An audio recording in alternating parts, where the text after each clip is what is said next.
Good afternoon, everyone. I'm Christian Karasevich.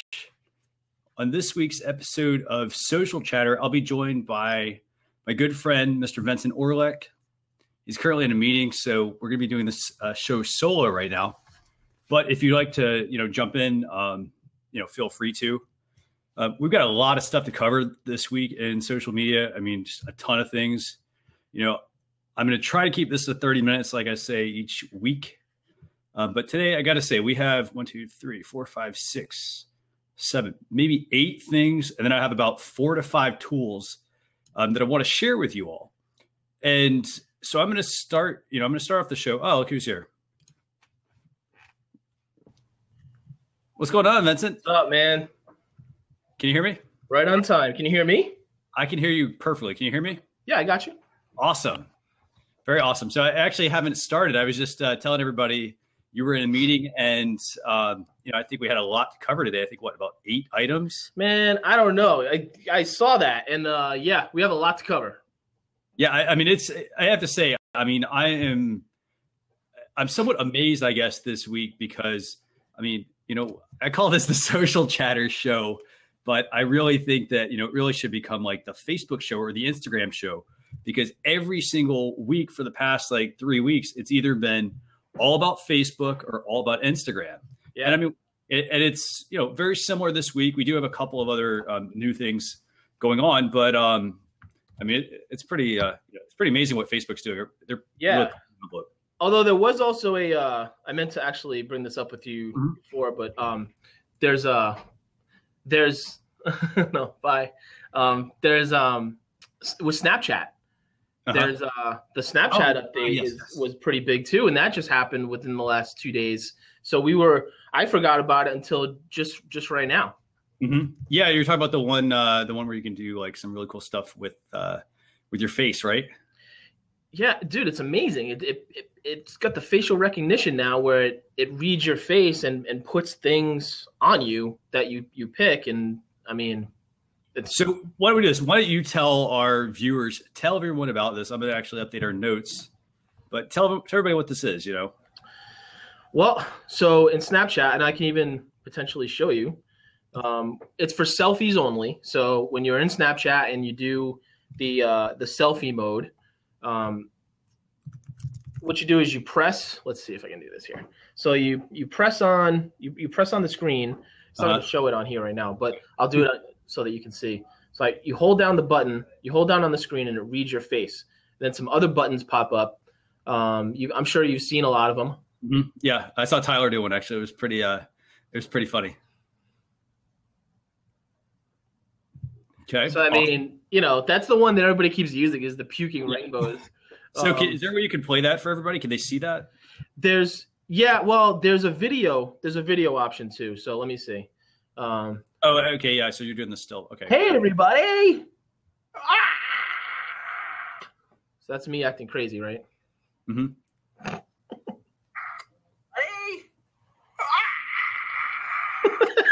I gotta say, this is pretty amazing. Just looking at this, to consider that you did that from a mobile device.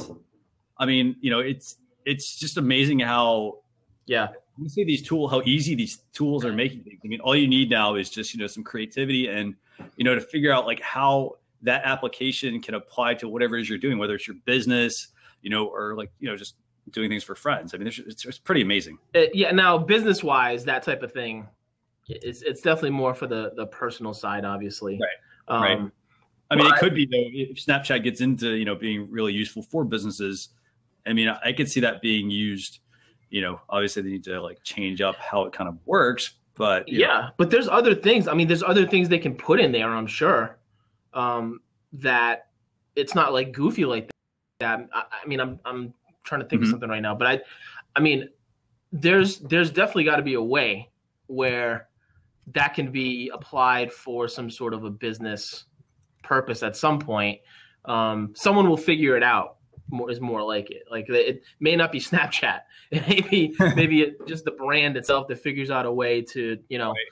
It could be as simple as, hey, send us your craziest, goofy video like that. That's really basic with contests and things. But but yeah, it's I mean, it's just the start of it. It's just, to me, it's the technology that's really fascinating. That I mean, I don't know. The only other way I've seen that is in like a separate app, Right. that does that. It's not within a platform like that. So it's interesting.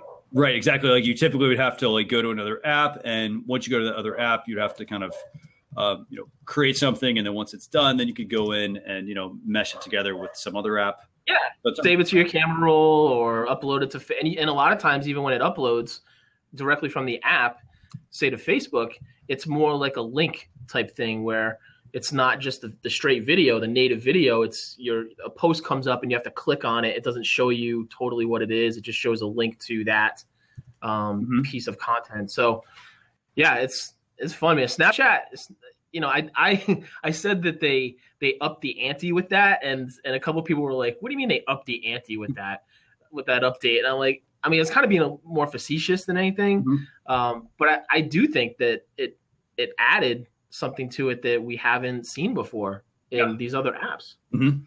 So, by the way, we before we jump into the next topic here, I want to remind everyone, on the right hand side, if you're viewing this blab from desktop or a laptop, we've got the comments, the questions. You can put /Q. It'll give people a question that will pop up, and we can answer that. On the left, if for example, I just tweeted out something. We were talking about the latest updates about Snapchat. If you're, find something really interesting that we're talking about, feel free to tweet that out. There's a tell a little bird option that you can click on there. So, and by the way, we really value, having everybody show up and watching this, each week with us. I mean, we enjoy social media. I mean, it's just, it's a lot of fun for us. And so, it's just our way of giving back and kind of helping you, on a weekly basis, find out what it is you need to know. Yep. Or you can throw a GIF in there like I just did. Yes, definitely. I actually like this better than the /Q piece. So I'm going to actually go down this list now. And let's see. Second item for the week. And by the way, we mentioned there's a ton of things. So Instagram ads within Facebook. I can tell you I don't have the option yet in my Facebook ads account, but I do have the option to set them up. So I want to kind of run through this. Have you actually tried doing these yet?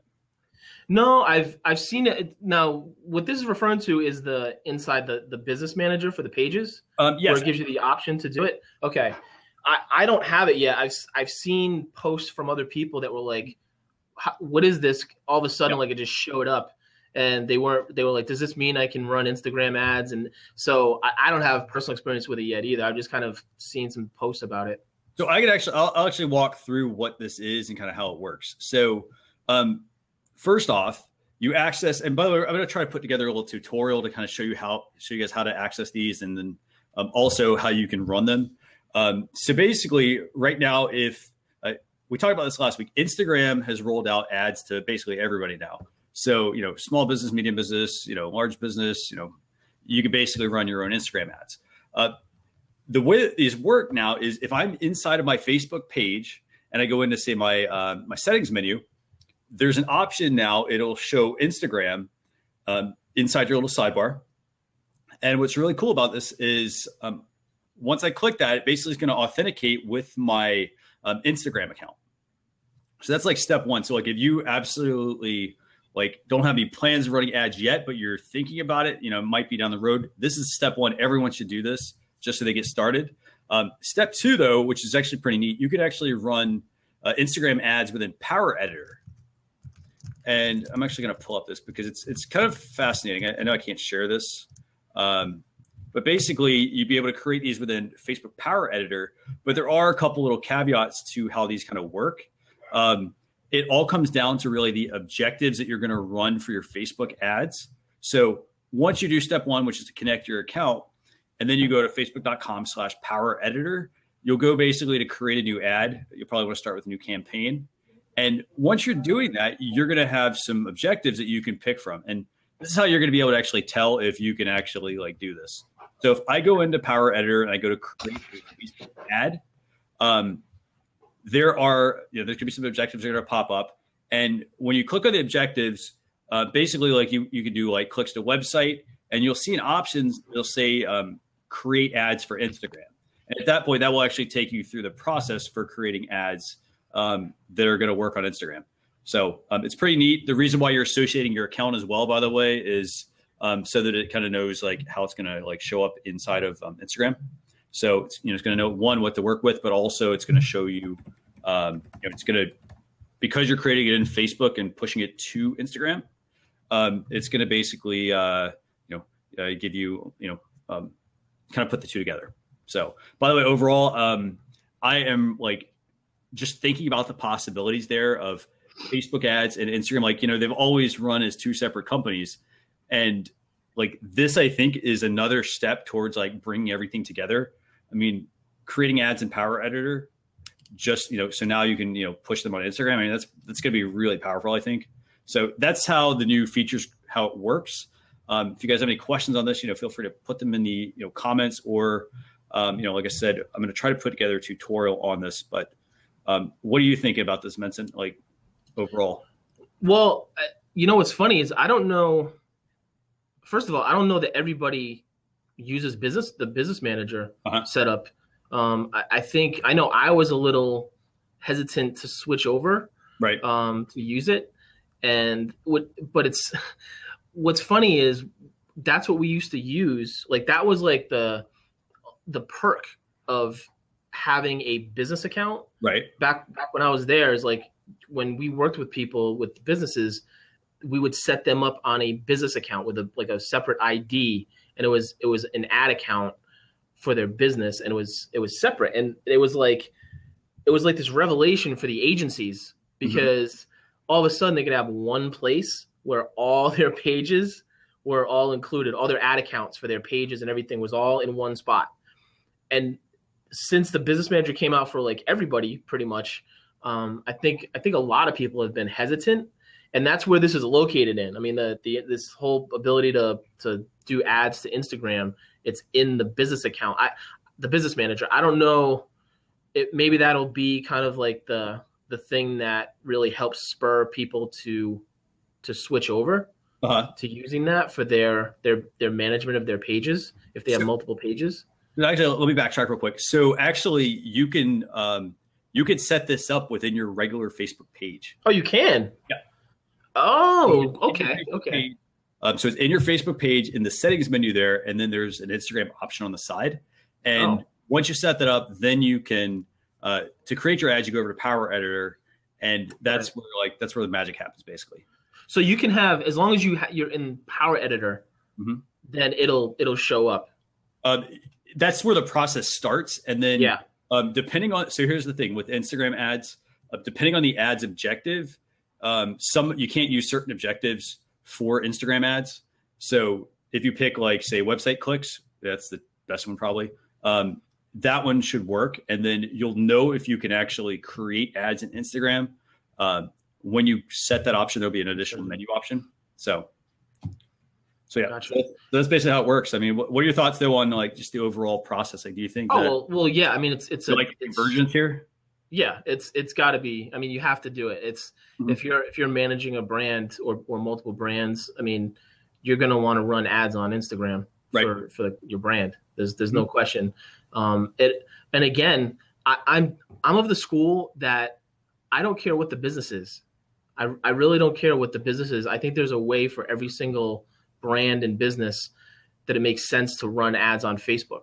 Not everything, maybe not Twitter, but on Facebook's so powerful that with the targeting and the different types of ads and the objectives, and now with Instagram, like there's really no reason for a brand not to run ads other than, their financial limitations, let's say. And even that, I mean, you can do ads for $10. You can do ads for $100. I mean, it doesn't matter. That's another beautiful thing about the ads on Facebook.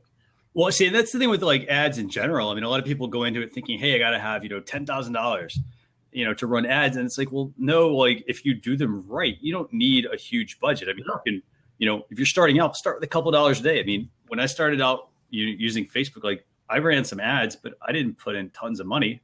I budgeted a couple of dollars a day. I ran my ads, I start to get some traction. And then, as like that leads to, growing the business, then I'm able to put, a few more dollars here and there where I saw that it was, where it was necessary. I mean, and it works for every social network. I mean, you should have some, I mean, this is probably the biggest challenge I think with most businesses. Most small to medium businesses, they don't actually budget for advertising.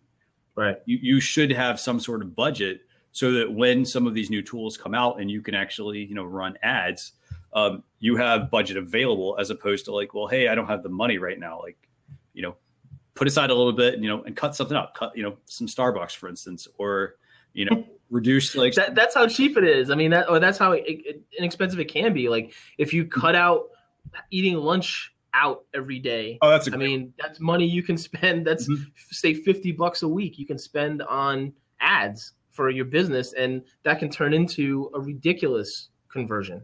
Yeah. Mm-hmm. Absolutely. So, does anybody have any questions, by the way, on Instagram ads before we move on to the next topic here? I'm curious to see them all like come out, to see what people start doing, because I definitely have a feeling that it's going to be ruined a little bit to begin with.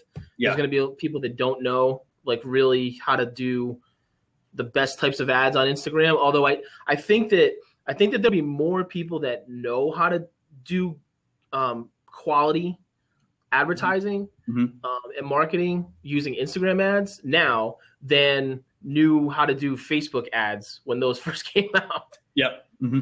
I mean, I still think like a lot of people, I mean, if you don't know how to do something, I mean, just jump in and, start trying it. I mean, like, test it out. Like, if you don't understand the terminology, look at the terminology, try out things, and, spend a little, like I said, spend a little bit of time, a little bit of money on, educating yourself. I mean, that's probably the best way. Yeah. And Claire, he said he's heard this from companies. Why should we do paid advertising when we're paying you to do our marketing? That's and Claire and I have talked about this too. Like that's you factor that in as the marketer. If you want to avoid that, right, Christian? I mean, you do this too. You factor in the cost of potential advertising. I mean, when you're in the initial kind of needs analysis for the business, it's, well, you find out, are they open to running ads? And if they are, well, then when you're coming back with a price quote, you want to put the ads in there, and you can itemize it too. I mean, you can include it in the itemization for what they want to approve, but certainly, factor it in so that there's no afterwards that they feel like, oh, now I'm spending more money on advertising that aren't I, like Claire said, aren't I paying you to do my marketing? Why do you need ads? Yeah, I know it's funny. Like, and here's the thing, like, when somebody asks that question, I mean, it's not just about like you trying to, amplify your content, like just your specific content. Like you also have to look at it like, from another perspective, which is you're in business, you're in competition with a number of other businesses. And like, if they're running ads, chances are their content is getting seen by more people, and if you're a competitor of theirs, and you're not running ads, I mean, you're relying on, all of the hard work you're putting into it. Well, ads are a way to kind of, go beyond that, and get a little bit more leverage for your business. And really you can justify it by saying that they don't know how to do it. They hired you to do these types of things because you know how to do it. You know how to run the ads. You know how to set everything up the right way so that they actually get a bang for their buck. Mm-hmm. Right. And, who is this right here? Exactly. Another talk like, test. I mean, absolutely right. And like test, look at the competition, see what kinds of things they're doing. If they're doing something that is relevant for your business or could fit in your business, look at their model and say, okay, well, how can we make this fit for ours, and test it out and see if it works. If it doesn't, you spend a couple of dollars on it and then you move on to something else. And if you do find something that works, stick with it until it doesn't work anymore. But you have to be willing also to make some adjustments and some change, if things stop working at some point. Absolutely. So, by the way, I'm going to move on to the next item, and conveniently, it is also it's ads related and it's Facebook related. It's Facebook lead ads. So, this is sort of a new feature. Not really. It's kind of, it came out like earlier this summer. It was announced. Are you familiar with this one, Vincent? I mean, just a little bit, because I haven't really used them as because this is the kind of the forms, right? Right, exactly. So for those of you not familiar with this, basically they're called lead ads. So Facebook lead ads. Basically, they're making like the mobile sign up process a lot easier. So for example, you can run an ad, you can get somebody to like opt into like say a newsletter, things like that. Newsletters, obviously if you're running a blog, you might do a newsletter. If you're, for instance, let's say you're in construction, you're in housing, construction, construction, potential service industries. Maybe you're in home repairs. You might want to do price estimates. Let's just see, you could have things where say you're a real estate agent, you can get into follow-up calls and also like just ways for people to get in touch with you as a business owner. So this is something that's new, but it's new in the sense that it's finally rolling out to everyone. So it's got a call to action on it that's different from the right now on say business pages. Right. There's the whole watch now, download, all that, but on this it looks like there's some different CTA buttons on it that makes it a little bit more effective. Yeah, that's yeah. What are some of those buttons you've got there? I mean, you've got the subscribe button. Yeah, I mean, I was just kind of looking at submit, so you can submit whatever you're asking people for, if it's an email address or something to that effect. Subscribe, yeah. I mean, we'll see. I like I said, I haven't used these. I haven't really used it on my end, so I don't know. I don't know that it's. I don't know if it's something we're going to use right now. Right. But it sounds like it's got a lot of potential. It actually reminds me. So it reminds me of Facebook local ads. So for instance, you can run Facebook local ads, for instance, so the way Facebook local ads work is I can run an ad based on somebody's location. So like if they're near my business, I can run an ad that, invites them to get directions, that gives them an option to call me. This seems like, another split off of this where now I can, get people into a newsletter. I can get them to give me a call, to get a price quote, things like that. Like it's basically, it seems like it's cutting down on the number of, steps you have to take to, to make a transaction with somebody, to get them to, call you, to map directions to your business, to join your list, like any of that kind of stuff. Like no longer have to go to a website and then find a form. And then once you find the form, then you got to fill it out, So right. I really think that, that's going to be really, I think it's going to be very useful once people start to get more into advertising. So, yeah, I mean, having the button right in especially in mobile, I mean, that's where everybody is. Yep. So to have that available there, that's huge. Absolutely. That's actually something we talked about last week on last week's episode of Social Chatter. We talked about Facebook was making some additional adjustments for Facebook pages on mobile as well. They were giving people like if you were a service business, like you could put up like you could list products, people could shop, or they're starting to put an option to let you. Basically, if you're like a retail store, like you could have the shop option, and things like that. So I like the direction that Facebook is going here. I really do. I think that it's a good move on their part. So let's see. Let's keep going here, right? Because we got a bunch of stuff. So new feature. I don't know. Some of you may have seen this on Facebook. Basically, it's a new feature. It's called Facebook Story. I've only seen just a handful of these. And it's a slideshow. It's pretty neat. I mean, basically, it's an upgrade to your news feed. Have you actually had this feature, Vincent? I don't have it. I've seen it. I've seen it. It like twice, I think, like pop up from someone else, and I kind of looked at it. I wasn't sure if that was something that they even knew that they had. Have you used it? I've not used it. I actually don't have it yet. Okay. I mean, the way that you would possibly... none of us do. Yeah. Of course. They love that. So I can actually tell you, so the way that it works is if you don't have it yet, you can go to your mobile device. You may want to try logging out and then logging back into Facebook. And sometimes they'll prompt you. But basically what it's doing is it's creating a slideshow. It's taking, like in this case, like it could be like your summer photos, things like that. And it's giving you a slideshow to them. Thanks, Vincent, for putting that in the chat. It's basically giving you a photo album basically off of, some photos that you've got. In most cases, like if it's the summer, it could say, summer 2015. So that people can go in and they can kind of get an idea of, like, hey, it's an interactive slideshow that plays in your newsfeed. So it looks cool. I mean, it definitely it adds to the experience. Oh yeah, it reminds me of the features they ran last year. They ran some features last year on what was it? It was like a yearly, like, what was it called? It was like look back videos, I think they were called. Yeah. Well, and even now they still have every day I get the memories one where it shows you, your posts from last year, the year before that, 5 years ago. That's added to it for me too. I mean, I see other people using it all the time. They share a memory from 2011 that they posted on Facebook. And the fact that Facebook, is really the main one that can do that right now because people have that content on there still. Mm-hmm. Yep, absolutely. So it's, I personally, I like the fact that, Facebook is adding these little like nice touches every so often. I mean, they've got to, here's the thing, you got to keep innovating. You got to keep things like interesting.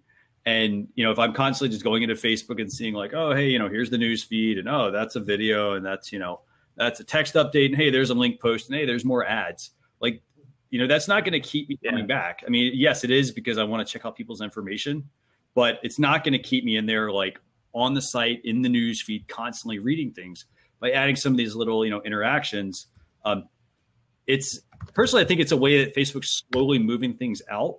So like right now, if they put that in the newsfeed, like awesome, looks really great.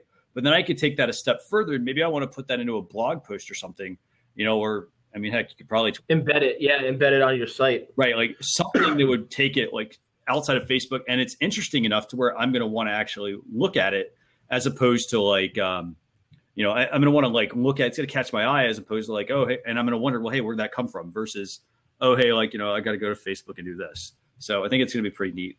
Well, it's funny that like how intertwined it is with the embedding feature that just happened, where they allowed you to be able to embed things in your site, a lot more things in your site. So you could always, there was like posts, you can embed posts and things, but certain types of posts now, like pretty much everything, video, you can embed the video posts, the native video posts on Facebook to your own website. And yeah, I mean, it's just, listen, don't get it twisted. Everything they do is trying to keep you on Facebook or coming back to Facebook. That's their entire goal. Their entire goal, and like we talked about with the new notes that's coming down the road, that's going to look like Medium, the blog posts. So so they want you blogging on Facebook. They don't want you blogging on Medium, blogging on your own site. Everything is come back to Facebook.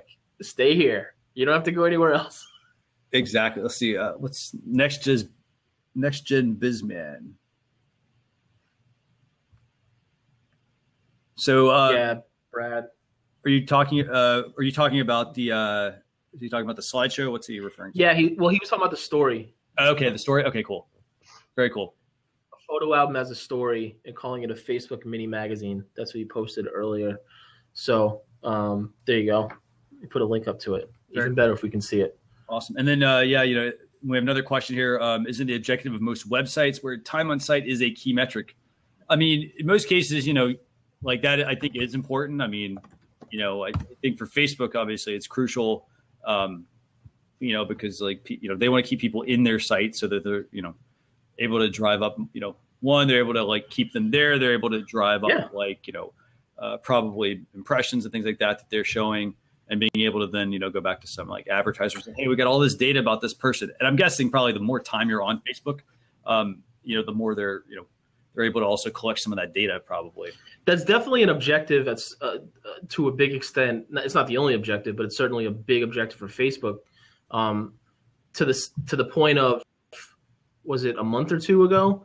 They adjusted the algorithm to provide higher ranking to content that kept you reading it. So if you have a long post now they're encouraging you to put up long posts that are engaging. So it's, again, it goes back to the quality of the content too. If you put up just a long post of nonsense, well, that's not going to do any good. But if you put up a long post, and the classic example right now is Gary Vaynerchuk.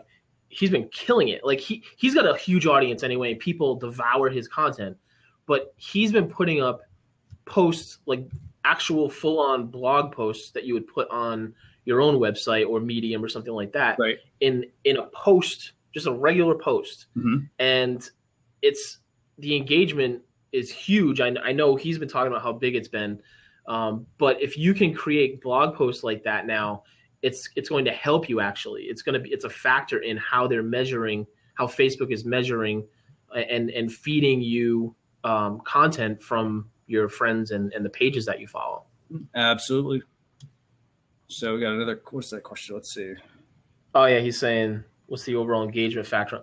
I mean, I haven't seen any numbers, Claire. I know that certain, like most people that I've seen and then asked about it, it's been a factor. Like they've seen numbers change. They've seen engagement change for the better when they put up longer things. So it makes sense. Again, it goes back to Facebook wanting you to be there and wanting to keep people interested and engaged. So they're providing a reason for you to put your blog post on there.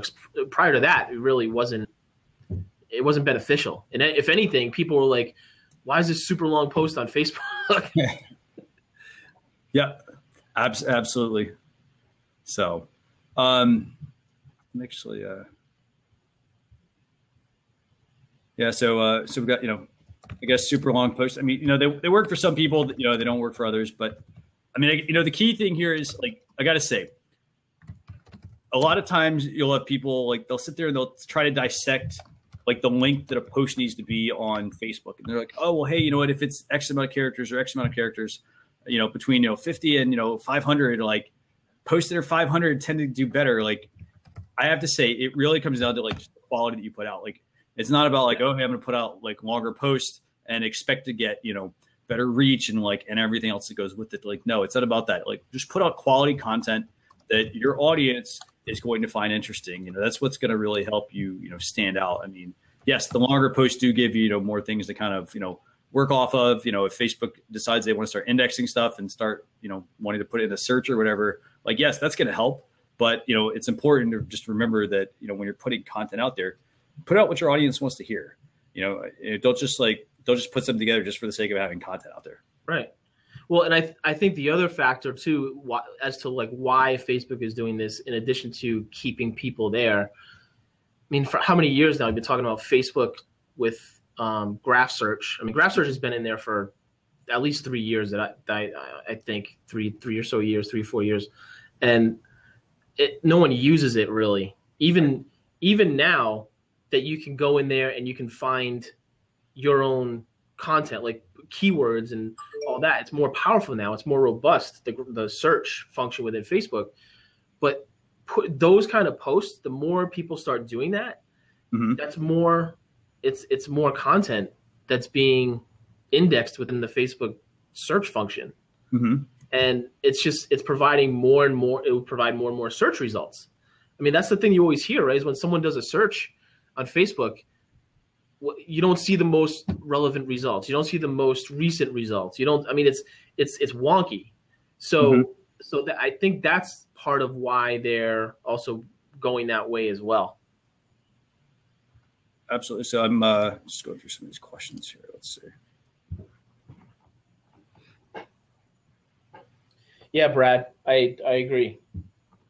Thanks for that. I totally. I mean, there's definitely some people that kind of the discussion is about the visuals versus the readers, I guess. Yeah. And I mean, Gary Vee he's the extreme example. I mean, no doubt. He's within our vacuum of marketing. The guy's an icon, arguably at the very top. Some people don't like him. Many do. I'm in the fan club for sure. I'm a fanboy. So I read his stuff. I have him marked on my C first.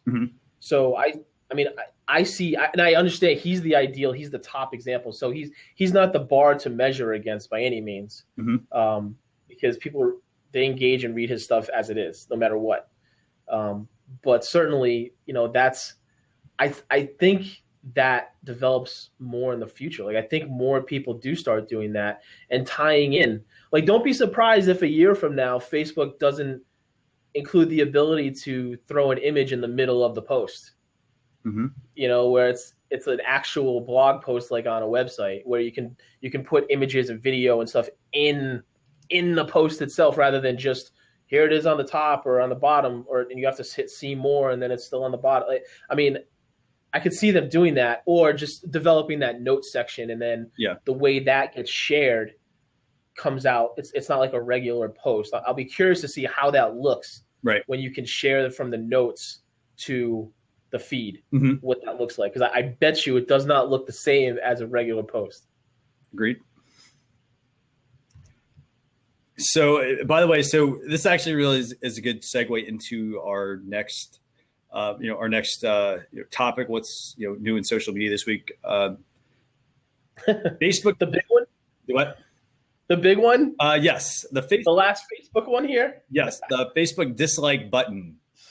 I know this has been a topic that has, it's been a topic that you've got a lot of people that are like, hey, I want a dislike button. You got a lot of people that just can't. They don't want one at all.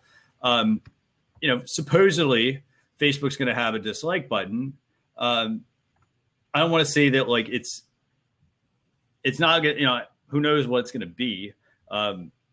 It could be, a button to say, hey, I want to downvote this post, for instance. I don't know exactly. But the one thing that I have, it also came out just a little while ago before I started this blab. They also came out with, apparently there's a patent regarding like emoji. So like instead of, using like a smiley face and things like that, like there might be different levels of emoji possibly. I'm wondering if that's what they mean by a dislike button, like to be able to, give someone, a frown as opposed to like a smiley face maybe, or to certain degrees, but so that's basically what's new here. It's, a dislike button. So what do you, are you for or against a dislike button? Well, yeah. And definitely preface all of this by saying, because there's been a lot of discussion around it already and a lot of bad information, misinformation about it. We haven't seen it yet. Number one, the only thing that happened was Zuckerberg in his live video kind of mentioned it when it came up as a question. Right. So, I don't see, and based on what he said and what he said before also, like I think it was earlier this year or maybe even late last year about it, I don't see that it being like, just like you said, it's not going to be just a button that's disliked. It's not going to be a like button and a dislike button. It's going to be something else that has some sort of context around it, that it won't just be, I hate this post or I dislike this post. Right. Because it just won't happen that way. There's zero chance that that's the case. It'll be something with some sort of context where you can indicate, I think, just better indicate the emotion around your feelings about that comment or post or whatever. Again, we'll see, but there's no way it'll just be one button that's a down thumb. No way. Here's the thing. I personally, I would love to see the, just the whole spectrum for like something like an emoji or something. And I say that because like there's a lot of times, if somebody posts something on Facebook and let's just say it's a sad event, it might be something about, someone dying. Exactly. Yeah.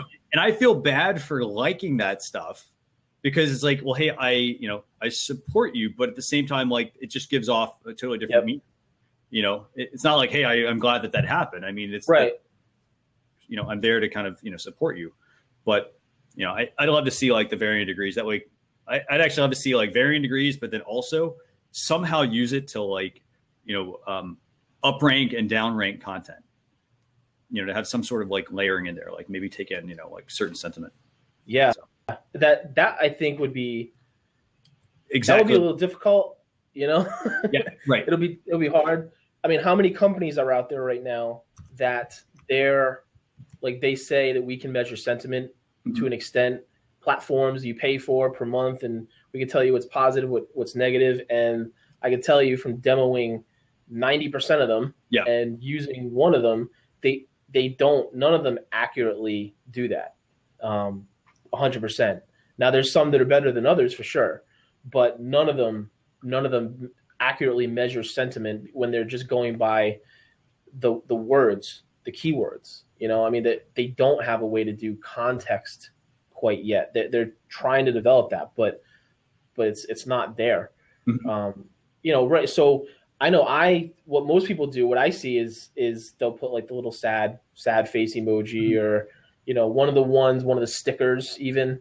I use those stickers constantly on comments and stuff. And it's almost like my preferred way of commenting on people's posts. I think it adds more to it. It's more fun. Yeah. Oh, Robin says Dell has a great setup in their Texas office for measuring sentiment. Huh.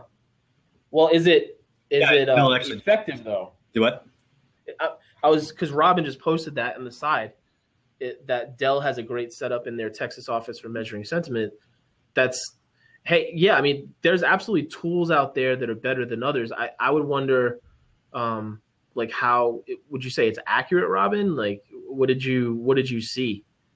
And if you want to come on, there's an open seat. If you want to come on and tell us about it, feel free. I'd love to hear about it. Awesome. So we're gonna bring Robin on. Let's hear what she has to say about the Dell setup. Hey, Robin, how are you? Good. How are you? Doing great. Oh, look at that big @ sign behind you. That's awesome. I know. My husband got that for me for Christmas. So I was able to visit Dell a few years ago. It's been a couple of years now, but they had in their control center for monitoring mm-hmm. social media, which was awesome. Yeah. It was a much smaller room than I had envisioned, but it was very cool. Kind of this dark room, all these monitors. And I don't know what system they're using or if they developed the system on their own. And I'm sure keywords has a lot to do with it as well. But they had on, one of the monitors, and it was all these little bubbles of people's heads. And so every time Dell was mentioned, you would see it, but it would have different visual aspects if it was positive versus negative. And then it would be bigger or smaller based on the impact that person, whoever it was, had. So their followers, their influence, that kind of thing. And so while I was there, I was very happy to see my big circle up there, and it made me happy, which is, I'm sure, one of the reasons they invited me to start with. But it was a very cool setup, and it was very visual. And I think that even though we are still using keywords and stuff for so much of the data harvesting, it still is a somewhat reliable source for that. But it's not foolproof. We all know people can buy different followers, all sorts of things and stuff. But Dell, the reason that I was a Dell fan already, but I loved that their concept in social media was they had training available to help their employees learn to use social media, and they didn't stifle them so much as other companies do. They were happy they were happy to have their employees, jump on social media when they saw people talking about Dell, good or bad, and reply to them and not, feel the wrath of legal when they went into work the next day or, during the day and stuff. And that was one of the things that I talked to Michael Dell about when I was there. I was like, that's just an amazing concept. And they were one of the first companies to do that, I think. Yeah, well, and I now that you say that, I remember I've seen these pictures before when I Googled it, right? They have they have literally a command center. Yeah. And I put that picture in the comments. I know I've seen that. I think it's them and Salesforce. Salesforce has like a crazy room set up for it's something like that. That's TV screens, monitors, and people like NASA freaking monitoring their social media. It's insane. It's funny because at the couple of jobs I've had as a social media manager, I've always been like, hey guy, I'll send someone the picture, like my manager. I'll be like, hey, when can we get this set up? When can this happen? Usually no response. Well, and that's the thing, working in social media, especially with brands and companies, is that I've been doing this for many, many years now. And there are some companies that we've just had to drag, through and say, come on, just work with us. We'll teach you. We'll make you understand that everything doesn't have to go through legal. Everything doesn't have to, be approved by everybody. Let these people who you're recognizing as influencers and fans of your company just speak. And it really leads to a lot of positive inflection on that brand when they're able to do that and let go of that structure that they are so used to having from back in the old days. And I'm sorry for anybody who is older, and I'm not young, I'm 45, okay? But I'm sorry for anybody who's older. Sure you are. Well, yeah, I think I'm young, but those people who are older than me even and went through college and went through marketing and public relations courses, and they learned one way, at that time, social media didn't exist. And they are so stuck in their ways. And it's really hard to convince some of the higher ups in some of these corporations to understand social media and how much it's different from what is happening in the world today. It's not, you can't do old school. You can't broadcast anymore. Absolutely. You make a lot of good points there. I mean, I completely agree though with the fact that you need to open it up and, take your thumb off people and let them, do their job and let them be creative with what they're trying to do. I mean, when you've had so many layers and make it so difficult for them to do that, it takes the social out of the social media piece. Thank you. Okay. That is my big thing. That is what I tell everybody all the time. Social media is social media. It's not media. It's social media. It's not business media. It's not social selling media. It's not advertising media. It's not any of those things. It's social media. And that's the whole key. When I'm vetting, new people to work with brands and stuff on, the back end, I'm not looking for their numbers. I am looking for their creativity and how well they interact with their followers, whether it be 300 people, 3,000 people, 30,000 people, 300,000 people, 3 million people. It really is about how they're able to connect and how they're able to be authentic in their voice and connect with people. That's really what brands need. And that's what makes that social part work so well, which is why I'm loving Blab, by the way. Right. And speaking about content, that's another thing, businesses that say, hey, you know what? I don't know what I want to I don't know what to share. I don't know what to write about. There's so much of that within the company that all they have to do is pull their employees, one, give them a little bit of leeway and let them kind of run with things, see what they come up with.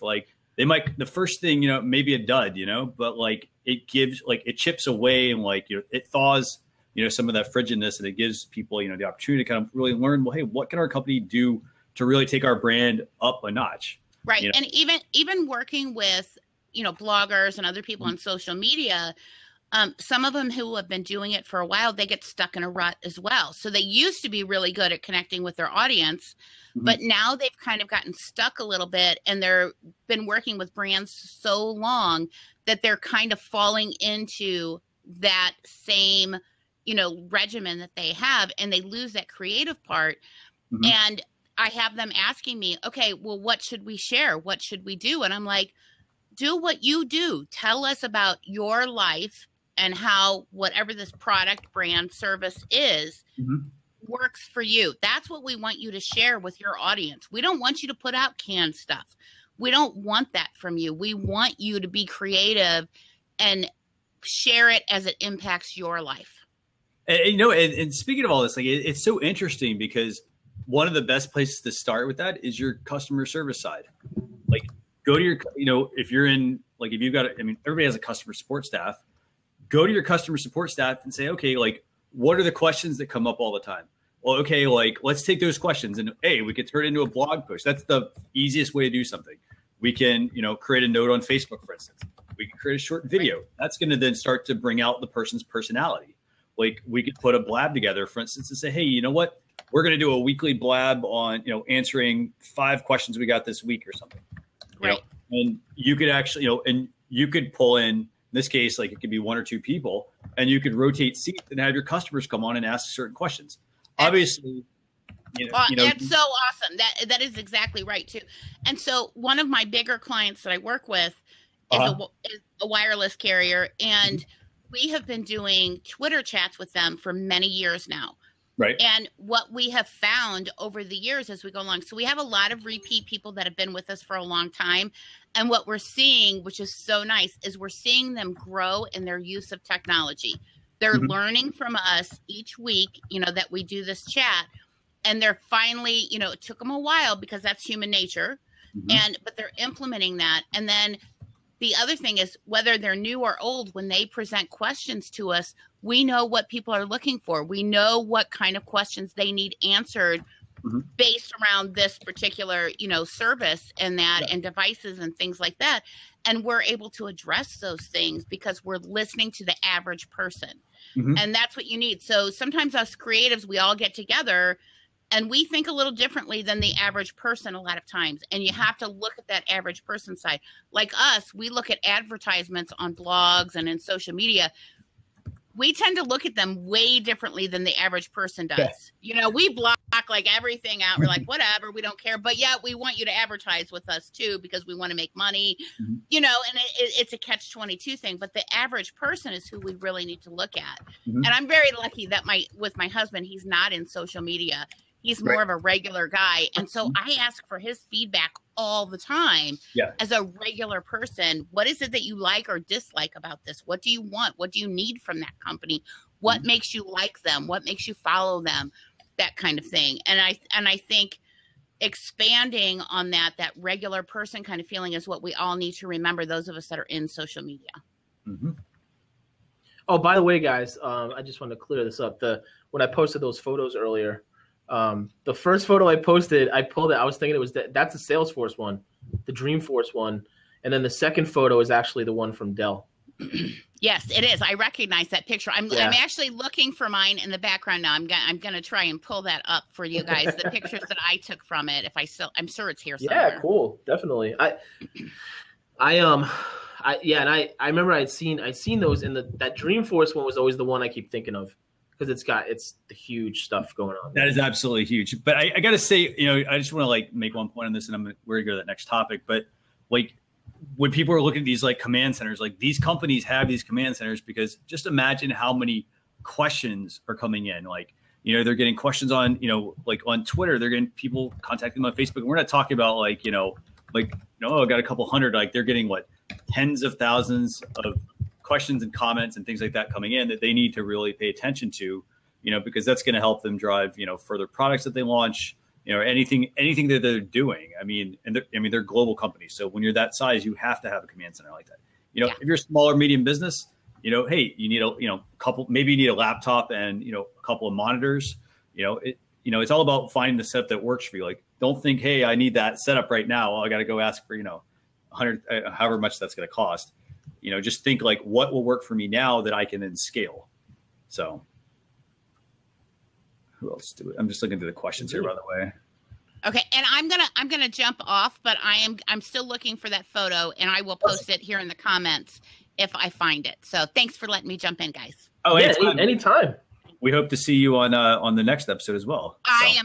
I'm totally addicted to Blab. I'm loving it. I've scheduled many different subjects myself. I jump in. I'm a Blab hopper. I hop around to different ones, and I love it. It's a great medium. So. Hey, Robin, are you in the in our Blabaholics group already? I don't think so. I don't know about the Blabaholics group. Yeah, I started this group a couple weeks ago, and it's kind of grown pretty well. So yeah, definitely tell me. There you go. Awesome. I will check it out. Okay. And I'm going to jump off so somebody else can grab a seat. Awesome. Thanks, Robin. And anyone else that wants to jump in that group, go for it. Where there's all the founders that we've dubbed them the Blabinet. Brittany and Furkan and Sean and Jake from Blab, not Jake from State Farm, all the engineers and stuff, I think are Victor. I think he's in there too. I think they're all in there, and they answer questions here and there. I try not to bog them down with stuff, but a lot of the other folks like Joel and Christian and Vincenzo and Fanzo and all the kind of people that and even a lot of people that are just starting out. It's really a cool place. So go check it out. Go join. So by the way, I know I'm putting names. I don't mean to name drop. I should just say Christian and leave it at that. Christian's in there. So, hey, if you want to put people's, make sure you put a link to that in the sidebar here, by the way, for everybody. It's a great community. I mean, we also have it where you can post if you've got a blab that day and things like that, where you can get involved as well. So yeah, we try not to bog it down with just, hey, here's my blab for the day. What we do is we have a post every day I put up that says leave it in the comments, and everybody posts their blabs that they want to promote for that day into the comments. It's been working pretty well. We've been doing that part for about a week. And other than that, all the other posts, it's just information and people's ideas and questions. There's a lot of, I'm going to say it, collaboration happening in the Blabaholics. So jump in there. We just crossed into the 300 member mark. So that's pretty good. Don't we have a lexicon as well, I think? Oh yeah. Joel and Vincenzo built the Blabsaurus on the second day that they were together on Blab. And the link is in there. Or even if you just Google Blabsaurus, it's there.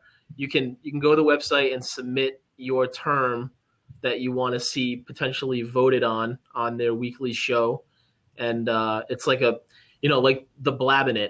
That was I created that term for the brain trust of Blab. And it's got some legs. I think people seem to like it. So, but anybody can go in and submit something to contribute and try to have some more fun with it. Very cool. By the way, so we got a question over here actually. And I haven't actually worked with this kind of command station. So we had, how are these questions normally answered in those places that have a listening command center? Is it the listeners or passed on to someone else? By the way, if you want to jump on the Blab here with us and we can kind of, chat face to face, we'd actually love that. Oh yeah. Anyone that's got something to add, come on in. We'll start talking about the, what you have to add. Brad said, did we decide on the owl's name yet? Dude, yeah. It was originally they gave it a name before any of us were on Blab. I think they named it what the original name of the platform was going to be, which is Riano, and I'll spell it here. So here's the word. Oh, okay. Did they say how they came up with that? Meaning or anything like that? Sorry to kick you out. Are you on the phone? Sorry. Yeah. They came up with that by on air. On air is backwards. Sorry, I had to move the room I was in. No worries at all. On air backwards is Riano. I got it. Okay, great. There we go. Good as new. So while Vincent's getting set up the beauty of Blab on a laptop. Yes. So while Vincent's getting back up there, I wanted to run through a couple more items, by the way, that, kind of new stuff. These are, most of these are non-Facebook related. Next item, by the way, for those of you who are a Dropbox user, they've added new badging. I don't know if, if you've ever tried to Google Docs or anything like that, you're working on, Google Docs, you always had icons at the top. It would show you who was involved. You can see who's editing, things like that. Dropbox has added in their own badging now. So this way you can see who's viewing files, who's editing files, which is pretty awesome. I think, it's a minor update, but I think it's a big thing because, it really helps keep Dropbox current. I use Dropbox a lot, but I really I don't collaborate with too many people on Dropbox. I mostly Google Docs. We use it for business. We have a business account. I have my personal account, but I have some stuff on there. I tend to use Google Drive more than anything. It really, I didn't even notice that until you told me. Yeah, it's a minor thing. Yeah. Very. So that's not much to really kind of go over there, but just kind of giving everybody a heads up. Yeah. This way, if you do log into your Dropbox account and you see a person there or something like that, you can actually you'll actually know what that is instead of hey, there's somebody mysteriously editing my documents. So so Michael Darius over here, do you want to bring him in?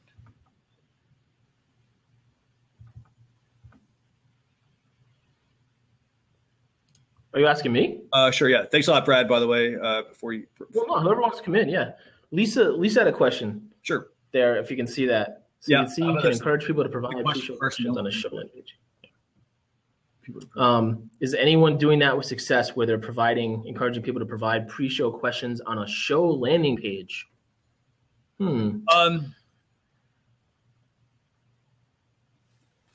I know a few people. I mean, I know people that do it. I don't know specifically if they are having success with it. I mean, I personally, I don't know. Are you doing that with the social chefs page, Christian? So basically, what I do is on a weekly basis, I try to, I put together like all the things that I find for the week that I think are, that are interesting. I also pull together some tools and stuff like that, it could be something that I've been using or something I've been trying. So that's something I've personally done. I mean, I've kind of tried to morph this show into that. Questions and they want to ask me something, I mean, great, but it's me doing it so that we have content, so that we know what we're actually talking about. It's almost like, having a script. I personally find that it helps, having that sort of thing. Yeah, absolutely. Yes, they can do it beforehand. I don't know if a lot of people go into it, with a script, but I like to go into things with a script. So that's how it works. Or an outline at least. Right. Exactly. By the way, Robin just mentioned a great tool for curating. She mentioned IFTT. It's a very powerful automation tool. You could use it from a curation standpoint. Like if you want to pull together, you can jump into like pulling together tweets. You can jump into pulling together, articles. Like if a certain article is shared, you can always, automatically clip stuff. So if you have a certain topic, for example, like Lisa, like what kinds of topics do you actually speak about? I'm just looking at what you've got here, looking at your bio.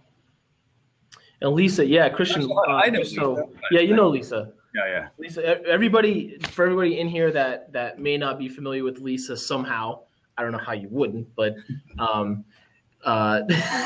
she does a lot of work with Mr. Jay Bear, and she's in the Arizona area. I think primarily she travels a lot, but she's in the Arizona area with me here. But we have yet to connect in person. We keep hitting each other online, but we keep missing each other in person. So to answer your question, yes, I like to come up with stuff ahead of time. If you can sort them out, I mean, I personally think it helps with the flow of the show. I haven't ventured into having a form where, hey, I'm having a blab this week, and if you have questions or certain topics, I'll address them. I actually like the idea. I think that's a great idea, actually. So. Yeah, it makes sense, and it kind of ties into the whole the other thing where you can embed your blabs into your own website, which I haven't seen a lot of people doing that, but I've seen a few, like the Joels of the world, Joel.com. We do with this one, but yeah. So, I mean, I guess it really comes down to what your show is going to be about. If your show is like a weekly show, then come up with the topics beforehand. But if you're going to, here's another example. You could even use a blab for a blog post. You could create a blog post on a certain topic and then say, hey, if you guys want to discuss this, like maybe it's the day of that you create the post, you could have a blab the same day that goes into more detail on that. So people can jump in and, and get some additional help. Like, for example, let's say it was Instagram ads. I could run a blab specifically on Instagram ads that's supporting a blog post. And that way, there are things that I know people are probably going to have questions on. That way I don't have to answer all the, I'm not going into comments every day. Right. I could almost like office hours and say, okay, we're going to get together today. And hey, you want to talk about this? Great. We'll answer your questions. So let's see. What's next on the docket? Okay. So next item. Oh, actually, hold on. Yep. Actually, yeah, that's exactly what we do, Lisa. I send that out to an email list, and I actually try to highlight what some of the topics are that I'm going to cover. Most of the time, it's just the main items. Obviously, I don't put the whole list in there because it may change in the case of like the dislike button, I also added in the emoji piece before like the show, so didn't have the time to do that. Okay. I mean, it's basically like podcasts have show notes, right? Right. I mean, it's the same type of idea, except you're doing it ahead of time. Mm-hmm. So, and obviously, you could certainly have it there afterwards too. You could, yeah. So, next item, another small update today. We've got Twitter partnering with Stripe to expand buy buttons. So, for those of you who've done any sort of, mobile payment, for example, you might have used Square, things like that. Stripe is, it's another tool that's out there. So Twitter's still trying to kind of, they're trying to get their footing on things. So by partnering with them, it's going to help bring possibly, payments to like your tweets. I don't know. How do you feel about that? I don't really like, I'm not on Twitter like saying, hey, let me go buy something right now. But it enables that kind of transfer of funds, right? It's just everybody trying to outdo PayPal and trying to avoid having to use PayPal, I think, or whatever digital means, and just eliminating the middleman. Facebook has been trying to do it forever. And what, about 6 months ago, was it this year, maybe late last year, where they put in the money button on Messenger, where you can literally just like, I can give you money over Messenger, Christian, if I owe you. Yep. And just send it to you that way. And I mean, that's where it's all going. If it's not fully there yet, but I mean, it's the digital currency, not Bitcoin, but just the ability to transfer money digitally without paper and all that. I mean, that's where everybody wants to be. They want to have access. They want to give you access to that capability on their platform. And for Twitter, it's almost like that impulse buy, really. It's if you are one thing I saw about it was also like donations, whether it's political or charitable. That the other day I was at went to Firehouse Subs, and I'm not plugging anybody, I'm just saying. Went to this place called Firehouse Subs, national chain, and what they do is your order comes out to $10.72, and they ask you if you want to donate the change digitally automatically to the Fireman's Fund. It's like, well, you make it that easy, of course I'm going to. It's 28 cents and I don't have to give you money, like actually physically hand it to you. It's just already gone. Well, yeah. So that brought up a discussion between me and who I was having lunch with. Like, we were all talking, how many millions of dollars does that bring in extra on a yearly basis just from that simple quick change where go for it. Yes. It's huge. It's huge. And so this is like the Twitter part, tying back to that. I think it just it can potentially make it easier where if your card is tied into a Twitter payment, once people get used to it, I mean, that's always the big hurdle, is if people are scared. They're scared to put their credit card information or whatever on those types of things. But a lot of people aren't. And for those people, they'll use it eventually. I mean, it's not going anywhere. They're committed to it. Same with Facebook, and people will use that stuff eventually. Yep, I completely agree with you on that. And by the way, I did want to add one other thing that's also really, I think, important to know. So part of the reason why I think they've also kind of ventured into this is, and this is from the Stripe executive Patrick Collison. He talked about how like on mobile, like one of the biggest challenges is that most of the people like are abandoning their cart before the transaction gets completed. And I mean, I worked in e-commerce for like a number of years, and and that was always one of the biggest things. I mean, like, how do you re-engage that person? And and that's where ads really can help. But I mean, like, it also is about having a very streamlined payment system, like or a checkout process. Sorry, let me rephrase that. A very streamlined checkout process, like to where I don't have to like if I'm on a mobile device, it needs to actually function well on a mobile device. Too many times do I get frustrated, like I'm using a mobile device to try to buy something, and like certain things don't work, or like like I'll give you a case in point. Like my wife was trying to buy something the other night, and and she added the items to her cart, and it was like, okay, great, I want to go check out, and the shopping cart, like, it wouldn't work. It was like it gave her like a 500 error, which was like some sort of like service.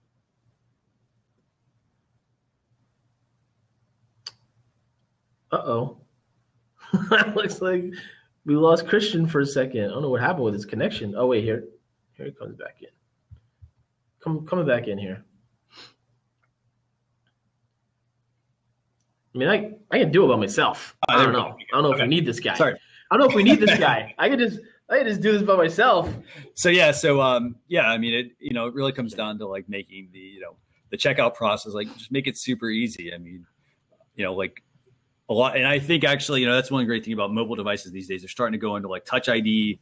If you're on iOS, I'm not sure what the equivalent is on Android. I know Samsung's got their own, that they're trying to do, but trying to make it where it's easy for people to be able to check out, to add all that payment information, for instance, without having to actually, well, hey, I got to get my card out. And then like, let me go through like a zillion steps and let me re-enter my address, make it easy. So I think while, like you said, it's a really good point. I think while the checkout process, like at first, like people are like, well, I'm not sure I'm gonna actually use this. Once they warm up to the idea, I think we'll really start to see some things take off. Facebook's also been doing the same thing. They also, as I've said last week, on Facebook pages, they're streamlining that for, shopping. They also partnered with Shopify. I think that was this week actually, to where they're going to make it easier for people to set up shopping carts on Facebook. And this was something that I had posted about in the Social Chefs Facebook group. It was basically like, I was in a business where we were pushing out a shopping piece to Facebook, and it worked to a certain degree, but I think really like Facebook's realizing there's a lot more value in it, and they're really gonna they're gonna also try to get involved in that as well now, I think. So yeah, I'm actually surprised it's taken Facebook so long to get it to the point of launching people's pages as a store function. Like they've had tabs and things like that where you can go and you can shop, but to actually have it be native within someone's Facebook page. Yeah, absolutely. You don't need a tab. It's like your own Facebook website. I mean, that's where it's all going, but I'm surprised it's taken them so long to get to this point. Yeah, I don't really know. See, I don't know why. Like, it's really interesting just looking at everything they're doing, because they're being very cautious about like every little step they do, and it's brilliant in a way, because they're not just like jumping in and saying, oh, let me do this. Like, they're very cautious. Like, they're a couple of years behind, and they're finally going to roll out something, and all of a sudden it's like, well, hey, now it's just like it's mainstream. Like people completely forget about the fact that, hey, it took them years to put that together. Or like, hey, this was available years ago with other tools. Now it's available exclusively, through their site, to where you don't need some of those tools. So it'll be fascinating, I think, to see how this kind of, builds. So, by the way, speaking of Facebook, of course, like I said, this is the Facebook and Instagram show practically. One other related item for the week, Signal. It's a new tool for Facebook.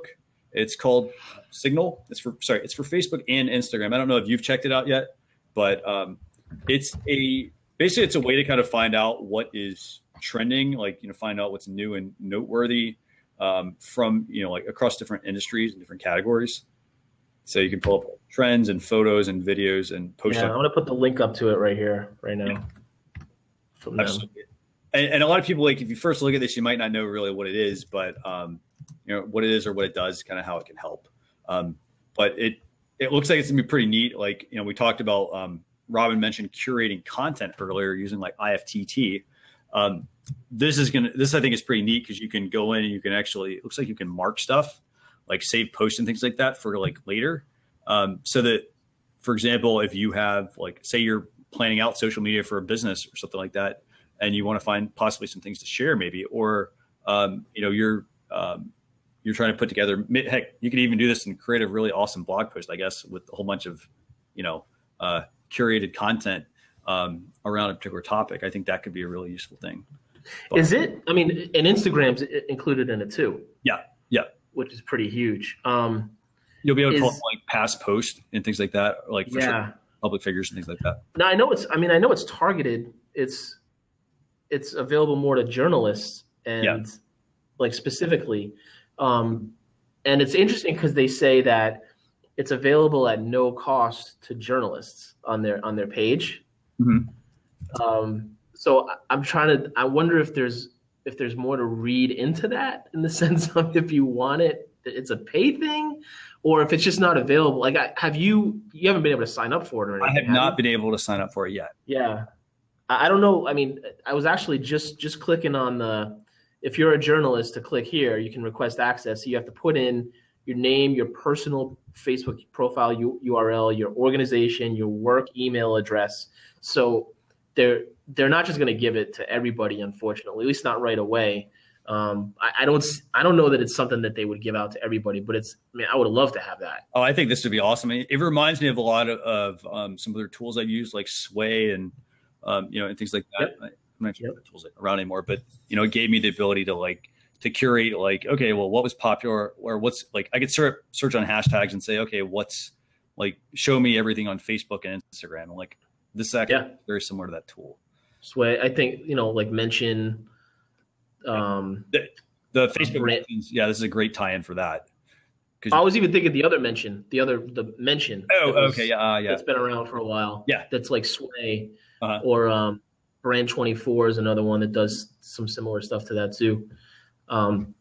It's the other thing I'll be curious to see is, like, what they consider a journalist. Like, what do they classify as a journalist? Because is it just going to be people that work for TV, radio, newspaper, or websites that they recognize? So is it going to tie into the verified profiles on Facebook? Well, so this got me thinking here with the journalist piece. Yeah. So how Facebook's also got the new feature where, like, when you publish a blog post, you can have it display who the actual author is. Mm-hmm. So, like, you can have it where, like, the person, like, basically their hyperlink is clickable.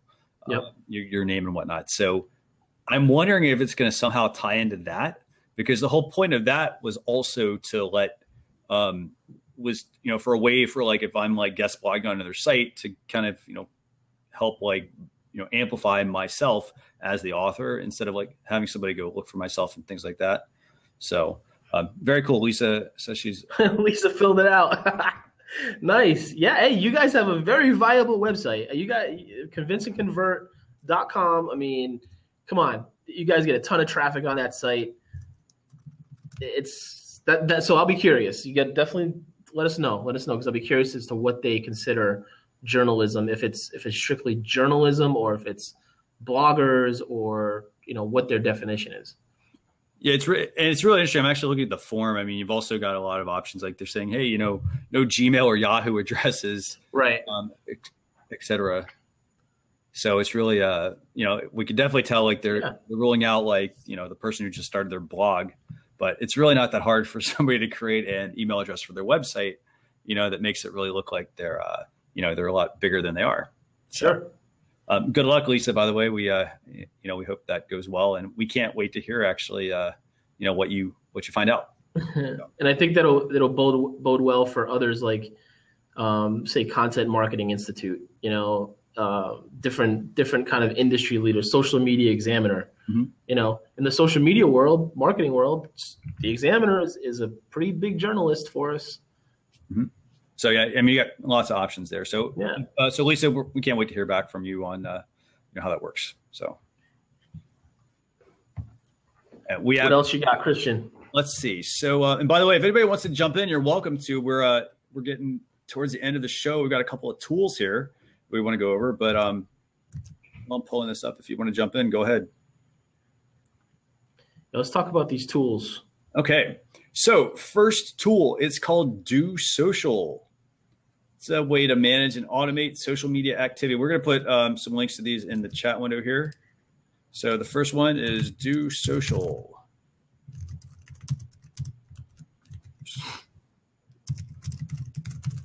And I know everybody's got, like, a ton of, you've got a ton of options for, like, social media management tools, things like that. But this is, supposedly it's an easier and faster way to manage your social accounts. I know I jump back and forth between a lot of tools. I'm sure you do as well, Vincent. I think you and I were chatting the other day about, like, we're talking about, like, Buffer and Hootsuite and things like that. So it's a new tool on the market. Right now it's $19, unlimited features and use, one low price. It supposedly gets you unlimited identities, group your social accounts, unlimited RSS feeds, which seems pretty nice. Some sites limit you on how many RSS feeds you can pull in. What else we got here? And that would be kind of like Buffer too, because Buffer, even on my pay account, you're limited to like 15 feeds per account. Mm-hmm. Yeah. So they do seem to have that functionality. They've got some, ability to post. This is actually good information to know. So like you can post to Facebook profiles, Facebook pages, Facebook groups, which is pretty neat because most tools don't let you post to Facebook groups. So that's really interesting. Apparently you can do Facebook tabs for Facebook tab pages for YouTube and Twitter. So it seems like you're getting a little bit of, some extra stuff there. Twitter account posting, LinkedIn posting, obviously, Tumblr post scheduling. It would be nice to probably check out their, looks like they have an option that lets you share content when your followers are most likely to be online. So like an auto feature and an auto posting feature. I've tried that out on a host of tools, and a lot of times, I found that Buffer personally works the best. Like I've tried that, I've tried Hootsuite, things like that. And for some reason, Buffer content always seems to get better engagement than Hootsuite. So it'd be interesting to kind of throw this tool into the mix and see how it works. There's also some trending content as well, so you can in there, ideas on what kind of stuff to post. So that's the first tool, Do Social, and it is free. Like you can use it for free. Yep. And there's I think it's a freemium model, so you can use it for free and you get some aspects of it, and then if you want to go the pay route and get more, you can, and it's really not. It's like under $20. Looks like $20 a month, or is that $20 total? I can't tell actually. So if it was $20 and it did all that stuff, it's worth. It's gotta be $20 a month. Yeah. I mean, so. But it looks cool. Yeah. I'm always down to check out new tools like that, to try them out, see how they work. So the second tool we've got for you today, it's called Social Search. And the way that this tool works is, and I'm going to pull this up because there's actually a couple that were very similar. This was pretty neat. Their whole tagline is steal customers from your competitors using social media. I don't know if you ventured into this, Vincent, but pretty neat actually. Supposedly you can go in and get an email with profiles and people that might be interested in your product or service. So they probably, it seems like they have something on the back end where, you probably put in your competitors, and then they will probably potentially like try to lead people to your content or to your site maybe. So if you're in the same space as somebody else. Yeah. So there's another one. I'm trying to think of the name. I checked out. It's similar to this, where it puts you on the site, and it's almost like if someone knows to go to that site and wants to be put in touch with someone that does what you do, mm-hmm. that they facilitate that. This one's more like you're going to them. Mm-hmm. It's more on your end. Yeah, and it starts at $0, so you can get, so you start with a free account. Their starter package, they let you monitor 3 competitors. You can get daily emails, and you can store up to 50 contacts. After that, it goes up to $50 a month. So, that's something to check out. I mean, if you really want to, if you're a business and you haven't really ventured into doing anything with your competitors, to kind of either if you're running ads, for instance, target people that are, fans of a certain page, like say on Facebook, this might be a tool to kind of check out. Just to, doesn't cost anything. So that's the second tool for the week. Third tool. So this one is it's Buffer for video. So I don't know how many of you out there use Buffer. Give me either say something in the comments, or if you want to give me, we lost Vincent.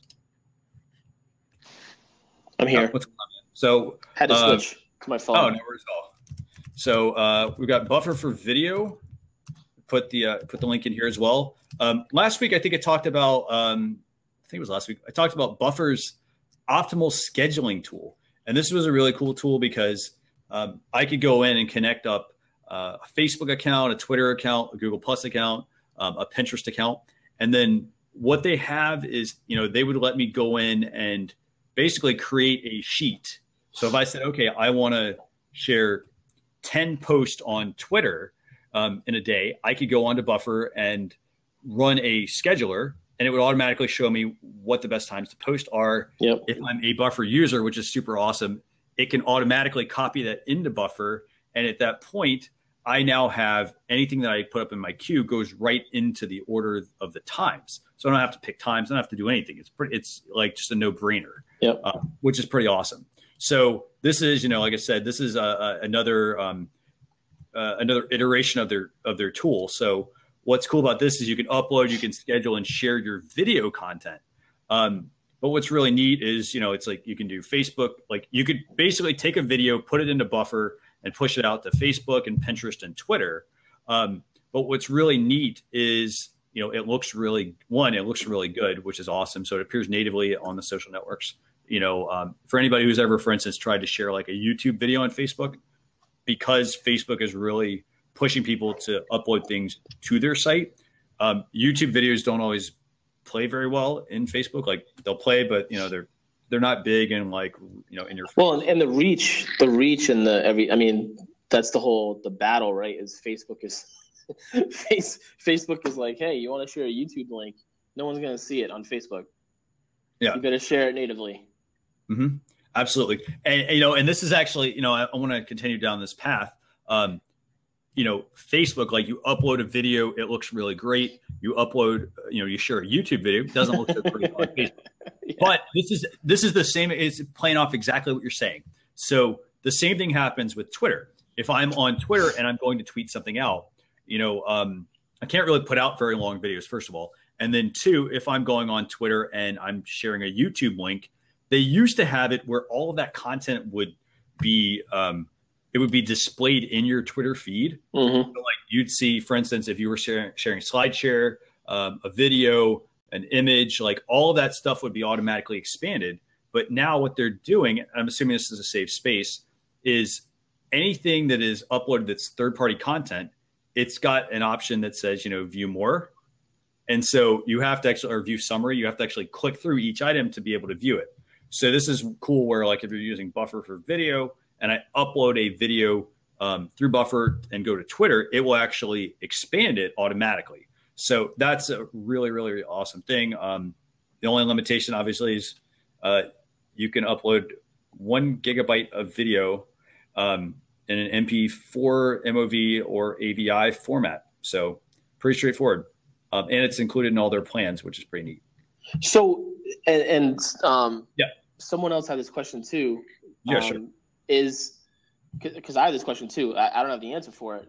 Is it when you upload the video, does it upload it natively to Facebook? It looks like it's doing that actually. I haven't really. Wow, that's huge.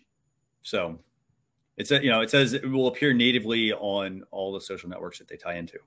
So it'll fit the style and format of the network as if you manually uploaded it there.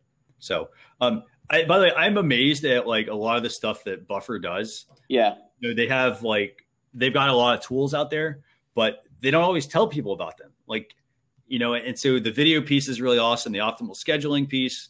They also have some animated GIFs now as well that you can do through Buffer. So they're reminding me a lot like Facebook in how they're very crafty with how they're launching things. They're not just like throwing it out there saying, okay, great. Like we got this product out there. They're doing something, they're making it work really well. And then they're going on to something else. And then they're adding another feature and they actually listen to their users, which is pretty cool. They have, actually both them and Hootsuite do a Twitter chat. Mm-hmm. They're both really good, but the Buffer one, I know, like I've been in that a million times and it's like, it's never not good. Yeah. It's never not useful. And there's a lot of folks in there that contribute a ton of value and awesome information. It's not just like kind of the same fluff that you hear in a lot of chats over and over. they have a specific topic or a guest or something, and then the people that are in there, it's like it's always good stuff. Yeah. Buffer chat. Mm-hmm. And if anybody has any, if you've got any other tools that you're using that, we haven't mentioned here, like, we talk about Hootsuite and Buffer and things like that, just let us know in the, sidebar here. So with that, I'm going to move on to the fourth tool. This is a tool called Sumo Rank. By the way, hold on. Actually, Lisa already got a response. Okay. That's awesome. So Lisa responded. And by the way, for those of you who just joined, Lisa was, she was trying to apply for Facebook Signal, which is a tool for journalists. So let's see what she said. Thanks for your interest in Signal. And now they're going to continue the verification process with additional instructions. Yeah. Yeah, they'll vet you all right. That's awesome, actually. I'm looking forward to, I want to hear how this is going to, play out. By the way, I would also, if anybody has a smaller website and you're going to apply for something like this, she got me too for a second when she said she's in. If you have a smaller website, by the way, feel free to to submit it to Facebook Signal. And, I'd love to hear, like, if your site gets approved. I'm wondering if there's a threshold or something like that, like, do you have to have like 500 articles or, things like that. So. Oh, wait, is Jess, are you in it? Tell me you're in it, Jess. Are you on that one? Are you on Signal? Or are you loving our chat here, which is, I'm guessing it's Signal if you're in there.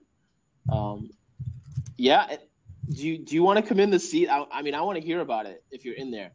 Do you have a second to come and chat in the window here? If so, just jump on. Yeah. Okay, cool. So while we wait, did you put up that next tool yet, Christian?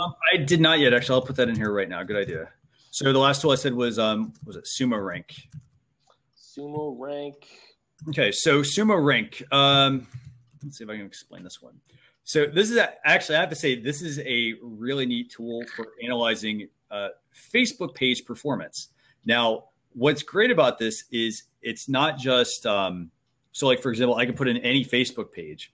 Give me an idea of a Facebook page, Vincent. What do you want? Go to Gary V's. Okay, let's see. Type in Gary Vaynerchuk. Let's see what happens.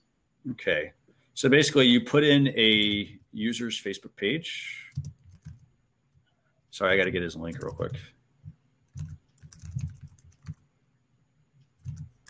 And it is, at first when I saw that, I was curious if it was a BuzzSumo affiliation, and it definitely is. They make this.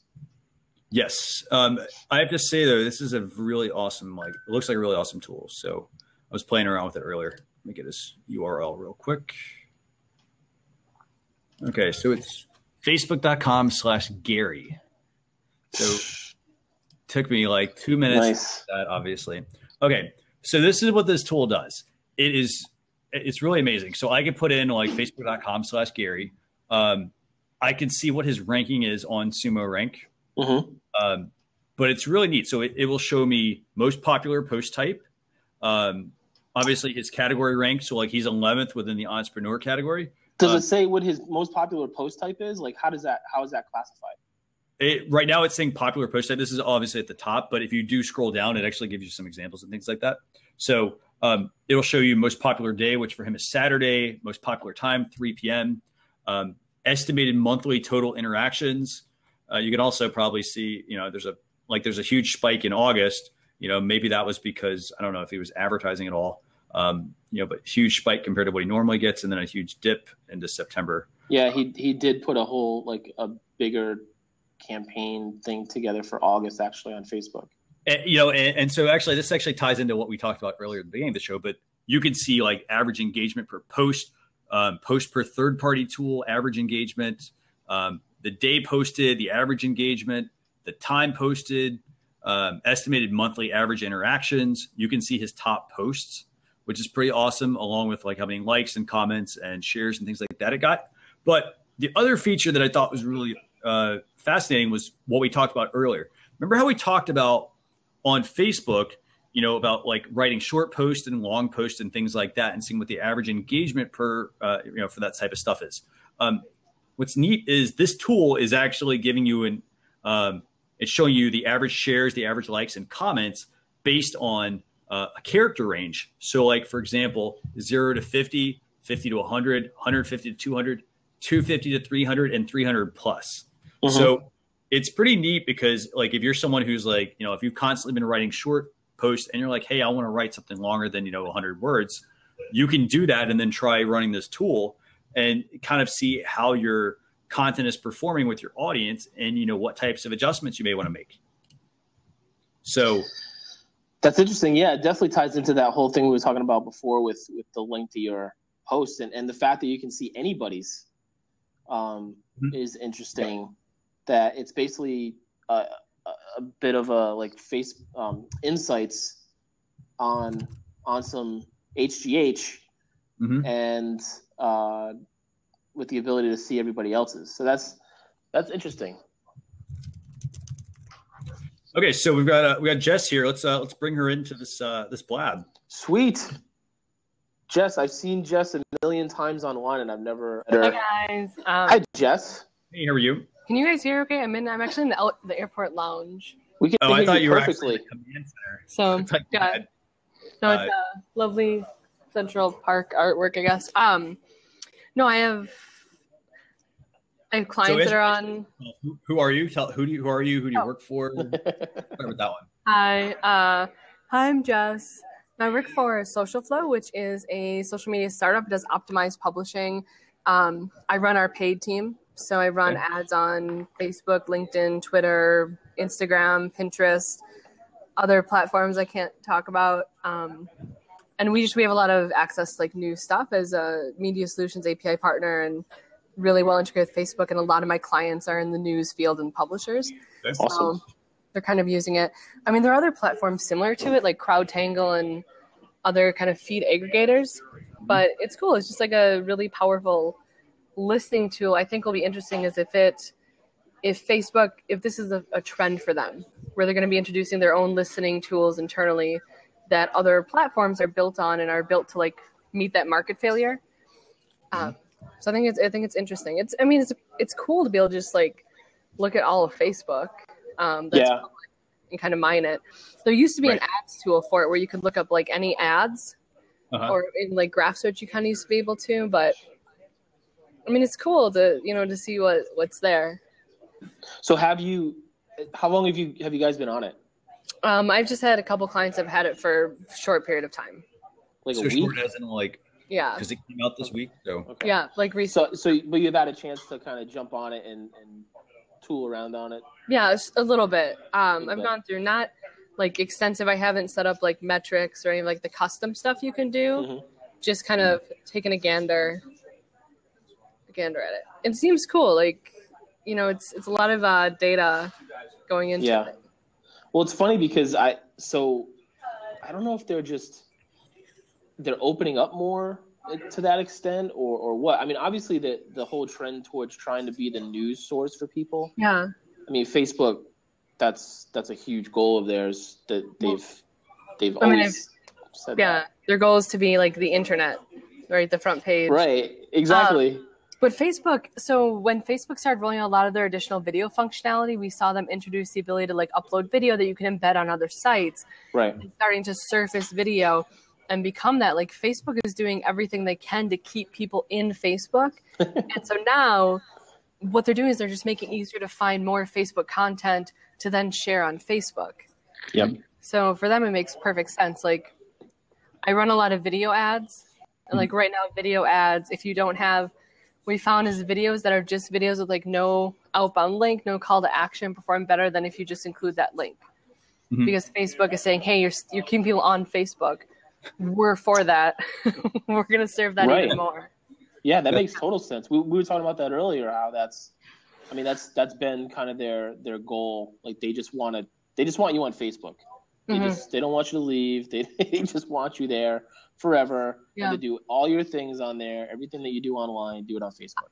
I don't know if you guys saw that they're removing the option to opt out of Facebook using So Facebook has like advanced website targeting type data, where if you have an app or you're using custom audience pixel, conversion pixel, you can opt out of Facebook using that data from your app or your website to help profile people to retarget. They're removing the ability to opt out of that. Wow. Yeah, so if you on like your ad account settings page, there's a little notification that in October that's gone. So they're so people, there's no escape. That's it. Yeah, so if you think about it, if you're like Nordstrom or Macy's or like a large e-commerce site, now Facebook is able to leverage all of that data from having their pixels on your site to help better build these like digital signals of people on Facebook to target with material for another, maybe Nordstrom or another competitor. In theory, Amazing. Facebook says only a small part will be used for actual targeting and more is going to be for like testing, but I mean, it's Facebook. I wonder if those accounts that are paying, $1 million a month for Facebook ads won't have access. Yeah, I'm sure they won't have any access to that stuff. Yeah, probably not. But I mean, you can't say no, right? If especially like I work with some pretty large budgets, and if you're spending that much on Facebook already, you can shift it to Pinterest, which for me is doing phenomenal for ads. Yeah. There's not really like a lot of options of where to go outside Facebook to get the same stuff. So we're going to do remove your conversion tracking pixels on your site and not be able to track or optimize anything. Yeah. No one's going to. Although Snapchat, right? I mean, Snapchat's making their bid to try to do some sort of competing with that. If we were off the record, I could tell you guys something. we could probably chat offline or something. So there's. It's all coming. It's crazy where it's all headed. Like everything that can be done, it's just time. That's the only thing that's stopping it. Yeah, but I was talking to someone today because I'm running a lot of Instagram stuff, and how fast Instagram went from like 1 or 2 ads to now you have an ad like every 4th or 5th picture. A lot of my friends are like leaving Instagram. They're sick of it, and it's just too much. Wow. Even though the ads generally look good. Quite a few of them do. It's like a seamless experience. Yeah. I've been getting targeted a lot for like games, and I don't have any game apps installed on my phone at all. But do you think that's just those companies kind of testing it out and throwing it out to? Yeah, I think they're doing. Group? Yeah. I think they're doing really bad targeting. That's what it is. Like I got targeted for like engagement rings the other day. Yeah. Like I don't get hit with that on Facebook or anything. It's overall, like, it's kind of funny you guys are talking about like ads. I had an app that I like. iOS 9 just came out this week for all the Apple users. They have a new feature in Safari that lets you do content blocking. And now a lot of companies came out like literally yesterday. I think 5 companies came out with like content blockers. So an app you could download and block your content. It was supposed to remove the ads and things like that from sites. And it's really fascinating. So I picked up one of the apps just to test it out. And it was from a well-known company. And all of a sudden, like the guy removed the app, like less than 24 hours later, it was like, oh, hey, I feel bad because, I'm removing ads from sites. But you have at the same time, the whole purpose of this stuff was that it made the experience so much better without ads. Yeah. So, I mean, I understand the need to have ads at the same time, though. I mean, I think depending on how they're done, I mean, it really can ruin the experience for a lot of people. It's a fine line between having that better user experience and just pushing. Like we've all been on sites where you get to an article and you're like I'm going to read it. You get there and then all of a sudden you get like one paragraph and you have to hit next to go to another page. Mm-hmm. That's because every page load is another like average page load and it loads another ad. It's a fine line. And I think there are platforms that are doing a good job of like vetting advertisers and making sure that like they only have good content on there and appropriate content and not spam. But it's especially on websites, it's a challenge. And I mean, even getting into like, just articles in general, like it's not just like, ads that are showing up. I mean, people that are like writing for other sites, in most cases, you kind of in a way question, are they actually writing this authentically or are they being paid to do this? It really makes me question the content a lot of times on a lot of sites. It just doesn't seem authentic. Well, now they're supposed to, based on what the FTC is saying, they're supposed to tell you if they're being authentic or not. Yeah. But I think, didn't Kim Kardashian get hit on Instagram with that? I think she had like. Yeah, wasn't she? Yeah, she was advertising a product, I think, right? It was like I want to say it wasn't like laxatives, but something that does that to you to like lose weight. Right. It was, I think it was a prenatal product, maybe. Oh, that is way more appropriate for. Well, yes, I think it was. That's way more like it was. Pregnancy nausea. Pregnancy nausea. Do what? Yeah. So it was like, I think it was that, and I think that I think she might have just taken a picture with it or something, and obviously, what does everybody do? I mean, they jump to conclusions.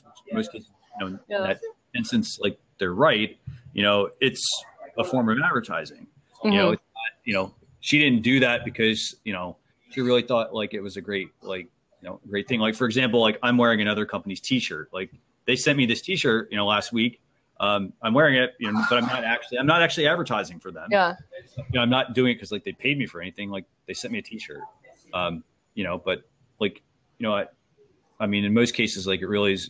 It's really interesting just looking at products these days because you see content. And it's like, well, hey, did that person buy the product? Are they doing it truthfully, or are they doing it because there's some ulterior motive? Mm-hmm. So, by the way, I did want to go back through this question real quick and answer. Well, wait a second. Wait, where's Jess? Where are you headed to? I'm headed to Chicago. I live in New York City. I'm going to Chicago for the weekend for a 10-year class reunion. So that's fun. Those are always fun. It'll be, it'll be interesting. But it's weird because like we organized the entire thing on Facebook, and I have like 3 classmates who aren't on Facebook that I'm still friends with who were really upset that they did not get like a physical invitation. And none of us even thought like, shit, like there's people in our class who aren't on Facebook and may not know that we have a reunion. Yeah, like, that's interesting. That I mean, if I was them, I kind of would be upset, I guess. Yeah, I didn't get an invitation. No one thought to mail one out. They just figured that like either you were on Facebook or someone would tell you. Yeah. Or and you did tell them. Yeah, it's like, oh, see you guys Saturday. Like, what? Didn't you guys see on Facebook?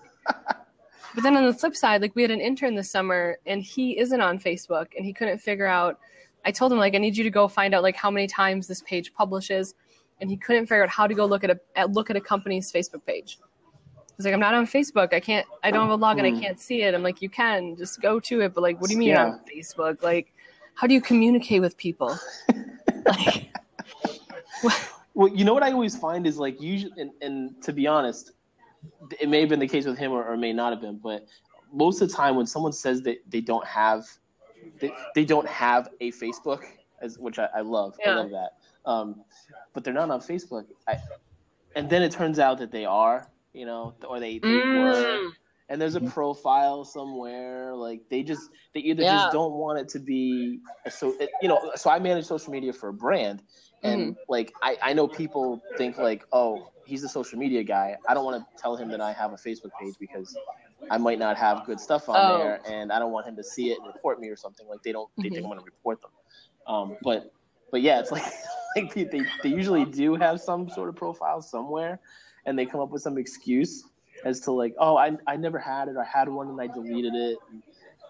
It's usually really highly doubtful that was the case. They probably have like 10 so they can get more Farmville points or whatever. Yeah, at some point. Yeah. At some point, something. I have coworkers that are on the sales side that hide or like change their name on their Facebook page. And like for me, everything is open.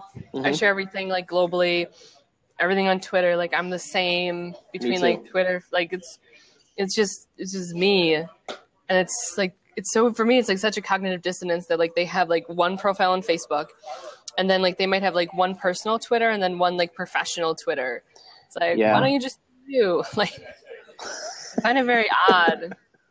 It's very weird. That's always one of the great things. Like you have people that, like they have, and I also work for a major brand as well. Like, they always ask those questions like, oh, hey, should I have, an account for, my personal stuff and for like, my business? And I'm like, no, like one, like if it's Facebook, they're going to kick one of those accounts off at some point.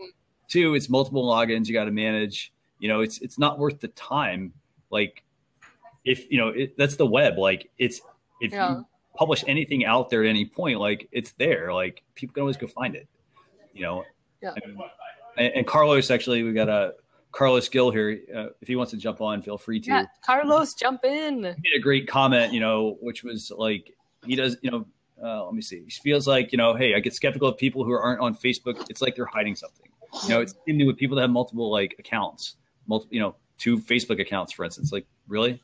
You don't really? But can we talk about joint Facebook accounts for married couples? Oh God. I have a friend who's a Marine and she's deployed right now, and her husband share an account. And I like half the time, they're both Marines actually, I have no clue who is talking. And it'll be like, it can get weird. Like just one person, why? Someone, why? It just, Carlos said him and his wife had joined one of MySpace. Oh, he just did it one better. Joint MySpace. Yeah, what man. What in the world? Back in the day.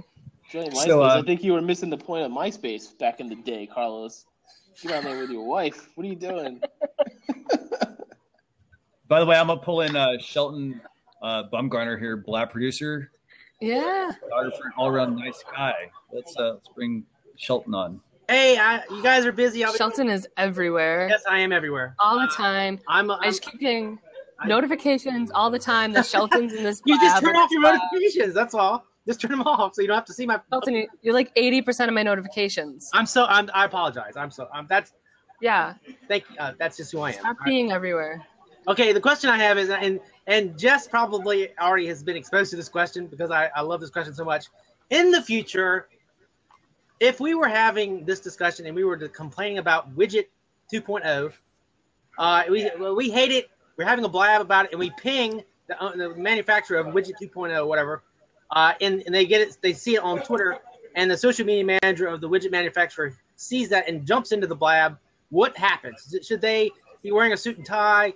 Should they be like?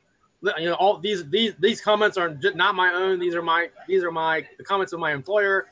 You know, what happens? What should the social media manager of the future do? How should they incorporate incorporate Blab into their portfolio? That's the question. I'll start. Sure. Actually, I have to get going after this too. I mean, as a manager, as a social media manager myself, like I know I treat my stuff as mine. You know, I don't speak for the company. And when I go on, say, Periscope or Meerkat, or if I'm out in public, I mean, it's kind of like tailored to the situation for me. I don't see it as having to jump in and be representative of the company and everything, but it's probably different depending on the type of discussion it is or the setting. I mean, I think it's different for each thing, right? You can't just like if you're at an event, you know, like we do events during the year. If we have our convention and I jump on, well, yeah, I mean, I'm going on representative of the brand. And to be honest, we have the brand accounts. So I would sign in under the brand account and be representing it that way and be wary of kind of what I'm saying and that sort of a thing, if need be. But I don't know if I'd be dressed up, but I'd be representing the brand as much as possible. And then if I was signed in under my personal one, I'd probably treat it a little differently. Although yeah. I'm of the belief that you do represent a brand. If you're an employee, I mean, you kind of represent that brand all the time, but you also represent yourself. So there's a gray area for sure. I guess the question is, I don't mean to interrupt.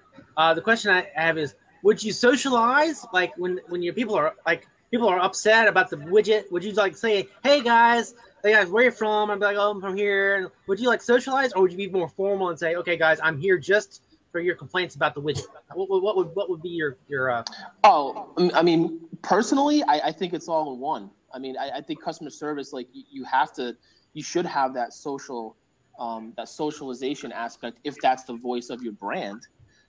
If generally I think brands are headed that way with the customer service aspect where they are trying to be helpful and friendly and kind of happy and all that. So keeping it light is okay. And again, depending on the situation, if it's something that you don't want to keep light about, you just want to handle it very seriously, well, you just handle it seriously. But I come in, that's my personality anyway. Like I'm social. I'm generally happy. You know, like I know. It's just, you know, because on Twitter you have the thing where it says these tweets do not represent myself or whatever. But on here, like, because I go back to this repeatedly because I was sort of shocked when it happened. Someone tried to sell me, which is dumb. Someone tried to sell me a Cisco router in the middle of a blab. Yeah. It was I was just like, what? There's like 6 people in here and you're trying to sell me a Cisco router. What's going on? And so I was afraid that that's the future of blab, is that we'll just like, because I saw that Walmart family cell phone plans has an account on blab, and they were setting it up so that they're obviously that's someone's affiliate. That is someone's affiliate account. Affiliate. I did not know that. I'm sorry. I thought that was actually... I mean, I don't know for sure, but I think that's probably that. I'm probably not Walmart. Maybe like Walmart's not on blab. I was afraid that those type of hard sell marketers were going to descend upon blab and ruin it and make me hate it and make me stop using it. So that is actually something that I think is going to happen at some point. I mean, it will happen. When this first marketers ruin everything, and you and you look through like my personal take. I mean, you look through the people that were running blabs. I reckon Vincent and I, like, we know one another. We know a lot of the people when they, that first started on blab. And then we saw, a lot of people that are like, hey, let me just put together a blab about this or that and whatnot. And I think at some point you're going to have, some of that you're going to have to, probably have to deal with. Like Jess was saying, I mean, that probably is some sort of affiliate thing there where, the average person who doesn't know any better that gets on it, is going to, start, joining some of their sales and things like that, So sorry, the screen just flipped on me. That was weird. Okay, thank you for your time. I didn't mean to like make you. Oh no.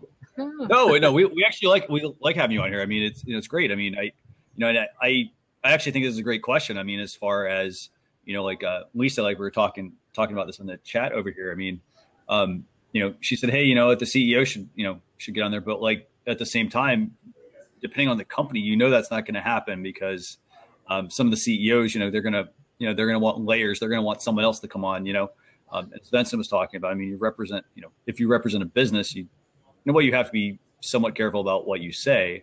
But at the same time, there does need some sort of like fine line, I guess. So, and one last question: do you think in the future the social media manager could be being drawn more from PR, like that they'll be like your typical PR, pharmaceutical sales kind of person? Like, do you think they'll be, because it's a visual medium, that they'll be like animatronic perfect people that like come in and like make us all feel bad that we don't look like them, or what? Beautiful people. Yeah, the beautiful people. Well, the beautiful people come to blab and try to sell us stuff, I guess is what I'm asking. I mean, I think you're gonna. What's that, Ross? I think you're gonna get. I mean, some of that. I mean, I think one of the allure of like blab in general is, like it's a talk show. Like I can make it about whatever I want, and I structure that through like, I guess, the way that I present myself. Like, hey, do I have a quality microphone? Do I have, like a good webcam? Like, hey, how am I dressed? Like I'm in a t-shirt, Jess is in an airport, you're in a t-shirt, and, and Ross over here in a polo shirt. I mean, so I think you're going to still have some of that to deal with once businesses start to really kind of figure out how they can use blab. I think the great thing is there's really no limit unless you guys put it in the terms of service, I guess, that, you kind of do with it what you want, Yeah, and I think that the future is. I'm a strong believer in this platform, and I think that I believe it'll get to at least Reddit size, if nothing else. And I think when that happens, that you'll both have someone like Wolf Blitzer and somebody that just wants to have one conversation.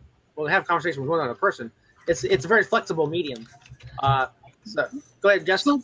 Sheldon, I like your comparison to Reddit. That's what I keep thinking of during this. Like, Reddit is a great community and it's self-moderated, and so you have people that may come on and they want like product feedback or opinions, but like to get a salesperson on Reddit who comes on there and just pushes sales, it's not going to go anywhere. They're going to get kicked out of the subreddit. And so it's the community, I think, that will keep Blab great. And if you have someone coming in pushing sales, kick them out. Like, the community will take care of it. And it's people like you that help keep Blab great.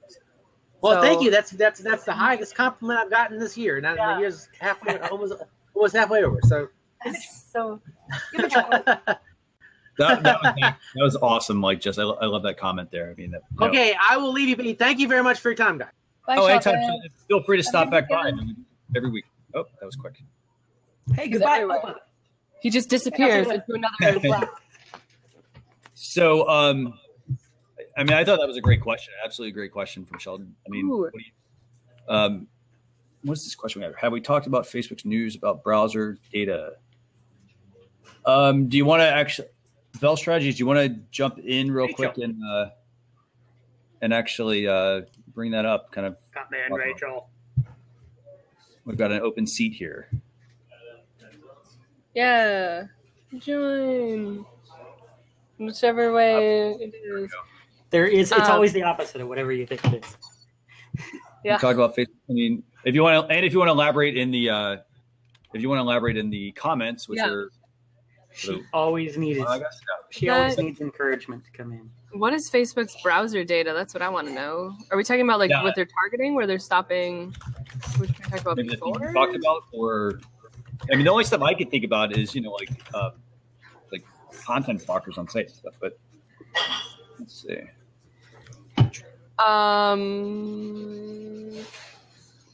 Facebook like buttons will sooner track your web browsing to target ads. Is that what you? I mean, that's kind of what I was talking about earlier to do. That might be maybe that Facebook's not letting you. Yeah. So Facebook isn't letting you opt out of. Let me double check. That's the same thing. Facebook's like buttons will soon track your web browsing to target ads. Facebook's like button logging data. Yeah. So Facebook used to have this option where you could, if you had like a site, I'm just going to share the article. Oops, not the right. I pasted. Oh, that is it. Okay. Sorry, I said like 20 things in one sentence. Facebook used to have an option to opt out of like sharing your data if you had any like custom audience pixels, conversion pixels, if you have a web app, all that stuff, you could opt out. And now you can't, starting in October. So if you were opt out, you're now forced to opt in. So if you think about it, think about how many sites have Facebook pixels on it. And that can include if you have a WordPress plugin with a like box for Facebook. All those websites now can't say that Facebook can't access your data. So Facebook is going to be able to just like, no, you as of October, you can't. I was actually on a client's ad account today.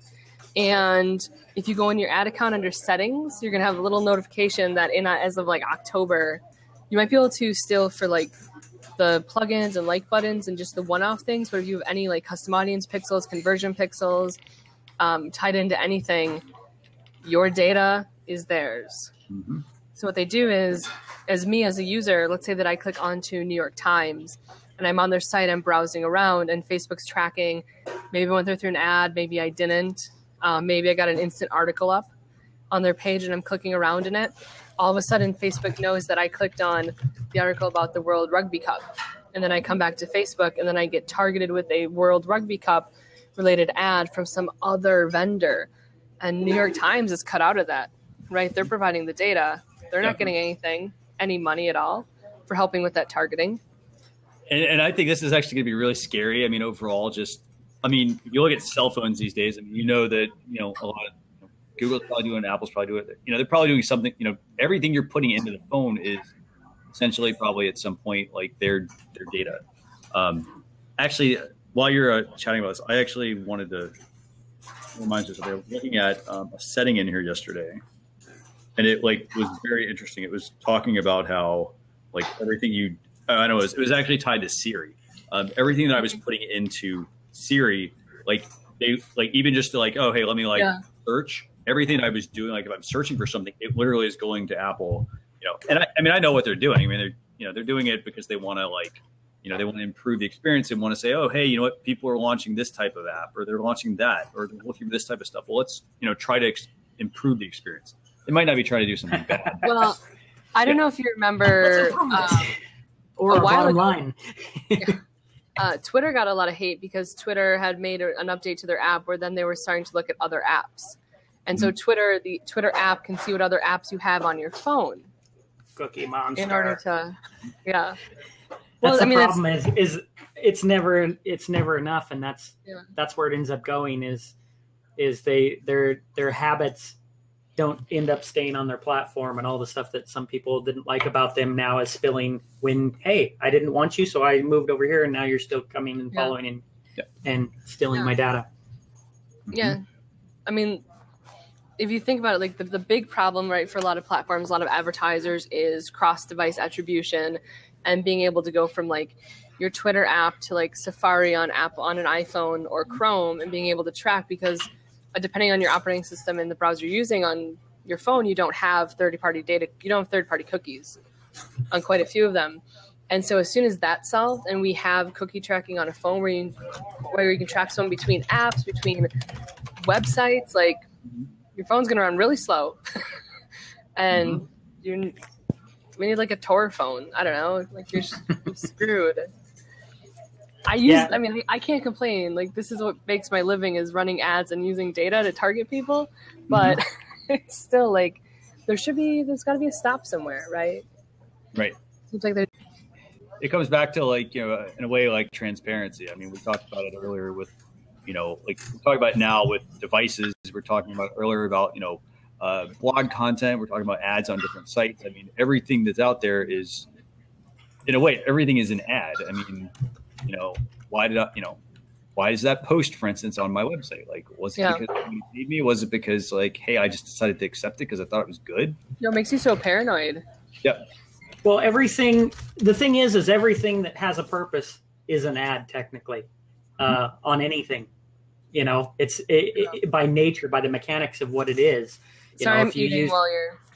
Oh, no. Go ahead. I'm hungry. Crunch loudly. I enjoy it. So here's the thing, you know, and I'm big into privacy. So for me, here's the big problem that I see is everyone kind of sees that kind of surface problem, and when it gets bad enough, then who knows if it'll still matter. But the point is that data is the currency, right? They've already figured that the currency of the future is data. The problem I have is that nowhere in the mix does anybody, if someone came in and just started taking your money and you didn't stop it because you're like, oh, well, I didn't only have $10 in my wallet, but they just keep taking all your money, you would stop and say, wait, that's my money. Yeah. But data is the currency, and I'm still waiting for people to wake up to that fact so that they'll go, oh, my currency, my data is what drives everything. Right now, the platforms are just the Wild West. They're just gobbling everybody's double entendre. They're gobbling everybody's data up, and you're not getting the value. So this kind of, so we can help your experience. I'm sorry, the experience has not been helped.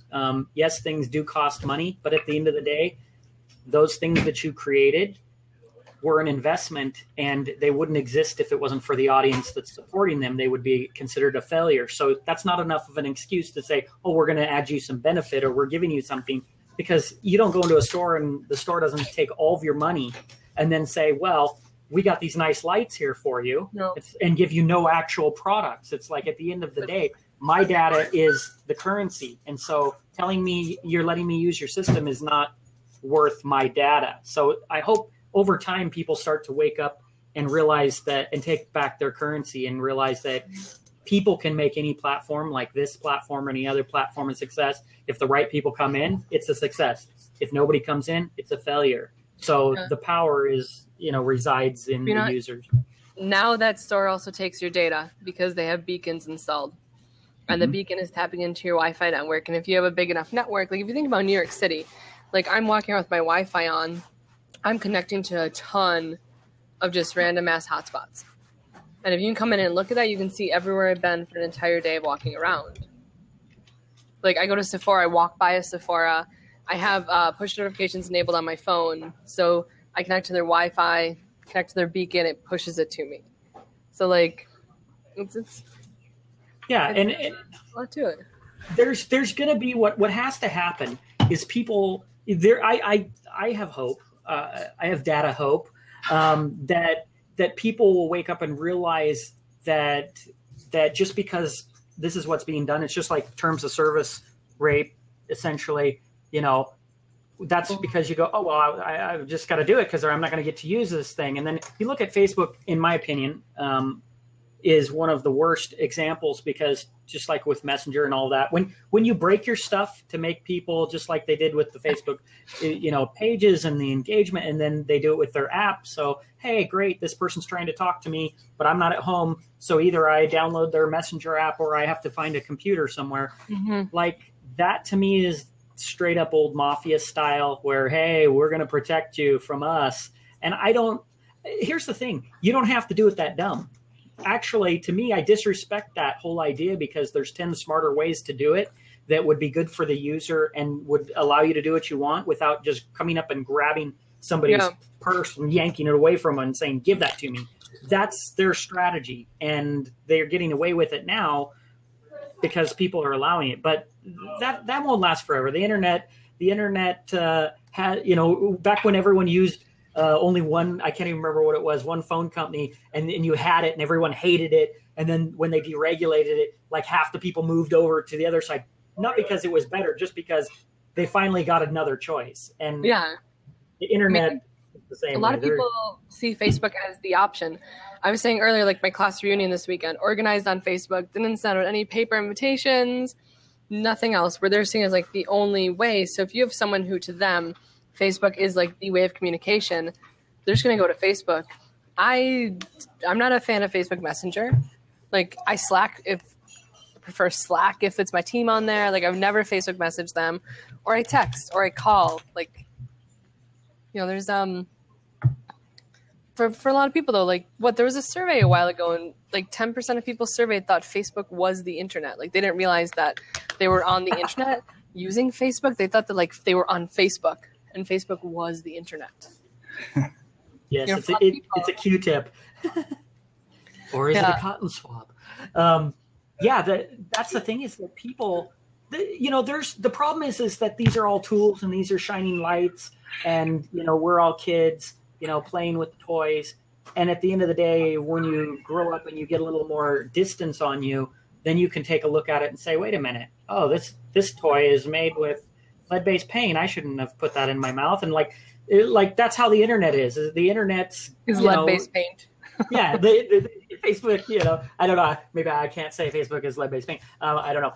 But the thing is that I think that these are things that are intelligent conversations for people to have. Because even if it doesn't mean anything's going to change tomorrow afternoon about it, but actually the awareness of people to say, you know what?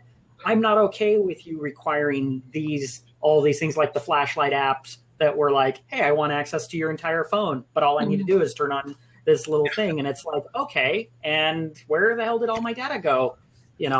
When people were flipping out about the Facebook Messenger app, I got so mad because I'm like, and I had a podcast at the time, and I challenged everyone to go and like reset your phone and deauthorize, like reset all of your authorizations and go and look, because you're going to have apps on there that are like a calculator app that wants your contacts. You're going to have like apps that do nothing but like one novel thing that are asking for the same stuff that the Facebook Messenger app is asking for. Mm-hmm. Like there are other apps that are like the Flashlight app wanting your contacts. Why does the Flashlight app want my geolocation? Does that matter? No. And the hope is that someone on the other side, but they're complicit right now, in my opinion. If you get on the phone side, or you either do it through that or through other third-party apps that go in and shut those off and give you the function. Right now it's, hey, give us everything we want. Mm-hmm. It's a stick up. Give us everything we want, or we're going to shoot you. That's a stick up, right? You either give me everything I want, or I'm going to shoot you. It's saying, a lot of them are saying, it's like, hey, you want to use this app, give me everything I want, or else you don't get to use it. And when enough options come out that say, hey, I'll just access your light if you want to use my app, well, great. Then let the market shake itself out. And that's the biggest thing. With a lot of this, part of it, I think it preys on the user not really being aware of things. They just install stuff and they don't really think there's another option. I get this a lot. For instance, I get a lot of questions on Facebook and things like that. And, a lot of times it comes down to, really just take a couple minutes and try to understand how something works. and say, okay, is this the right thing for me? If it's like, you don't have to just jump in and use it just because it's, right there in your face. It kind of goes back to some of these things we talked about earlier, Jeff, about like product placement, things like that. There's certain, there's a lot of people when they talk about certain personalities and things like that. There's people like, oh, well, hey, why is this person, why is this person's app, for instance, at the top of the app store and things like that? And like, and they get, and people like don't understand. Well, hey, you know what? You vote with, in that case, you vote when you're downloading it, or by watching somebody's show or things like that. Like if you don't think something is like, if you don't want to see something anymore, stop watching it. Like, you can't keep complaining about it, but yet at the same time, you're doing anything to like, figure out a different solution or to do something that's like, useful for you. So. Well, and that's why I would love to see, even at a phone level or just some third-party thing, which I'm sure there's. I mean, I have stuff that I've kind of played with, but that takes away those permissions, and then hopefully the app, for the most part, still functions, because I'm sure there's a way. I don't play in that world, but if I did, I know I would find a way to do that, because since they're accessing it probably unrelated to the interaction with the app, even if it's just a trigger, there's a way to circumvent that. Or why doesn't someone let me get users on my phone so that I can create my fake thing, then you can access all of that non-data and I'll drive you down the wrong rabbit trail, so that I can say, hey, I'll take your app and I'll let you have all this stuff to Bippy Dippy, the guy from Wichita,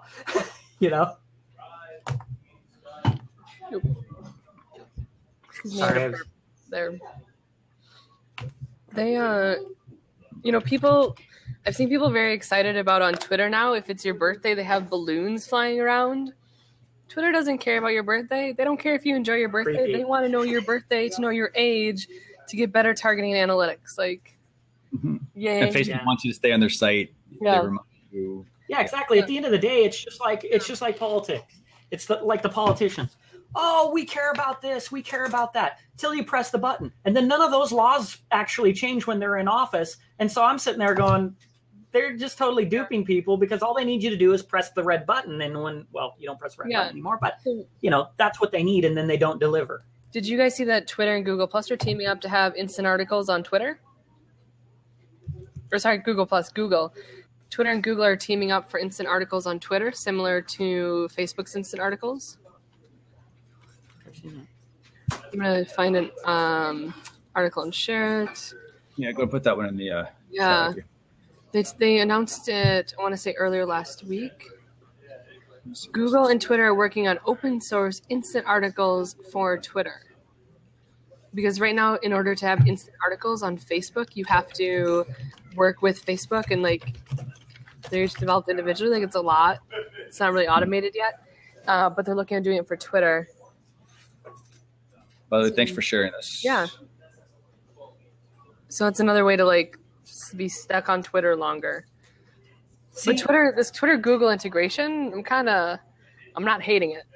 I actually think it's pretty handy, because I like that I can I sort of like the fact that it pulls up the account. Like if I'm searching for somebody on Twitter, I can pull up their account and I can see what the last couple of things are.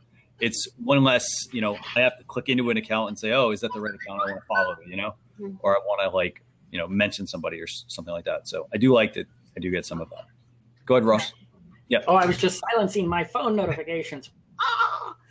That was directed at you.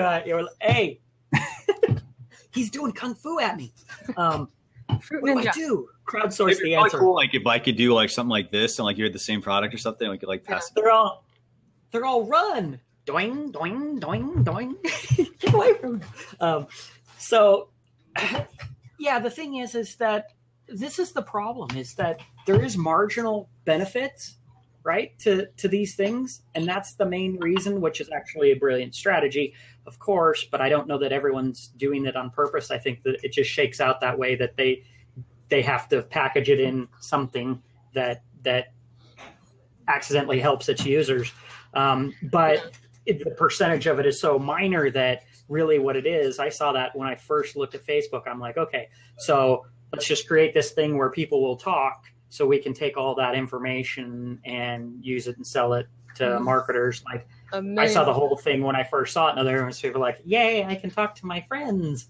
And it's like, no, I want to get you to talk to anybody, because the more you talk, the more I can profile you and take your data and create all this stuff and use it for it. So it's like, but then comes on the other side, which is then, okay, well, if we get that, people are still going to use it as a communication tool, but then how do we make that any better? And to me, I think it's just that awareness that I look forward to the day when people demand to own their own data. Everything's trackable that's digital. I mean, you can't do anything that they're not taking and tracking and storing and doing all that. So why can't my data all have its own unique information code, and then I can retract it and own that information no matter where it goes on the web? Even have a right to your own data. Like that would be a starting place. There's a lot of sites. Facebook, you can download your entire archive, but if you like delete your Facebook account, it takes 90 days to scrub off their servers. And so your data is still there, but you can't access it. You have no, like, you need a right to your data, I think, also.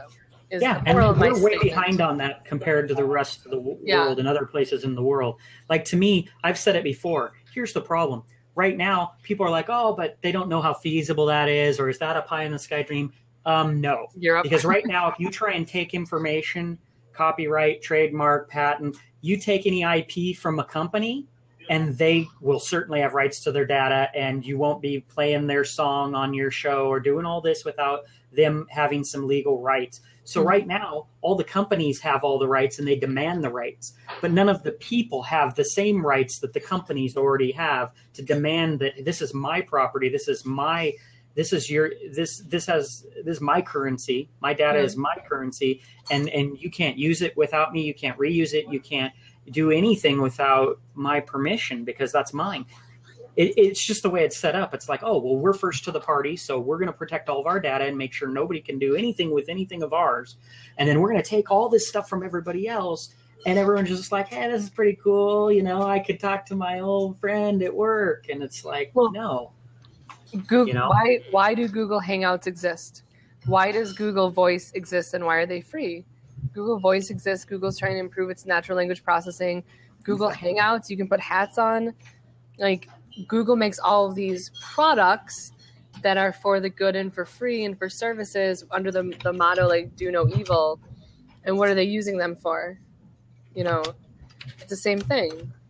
Yeah. R&D, they're developing their own things that ultimately will get such a strong position in the market that then it's too late a lot of times to stop it. And it's the same with that. Oh, we don't know.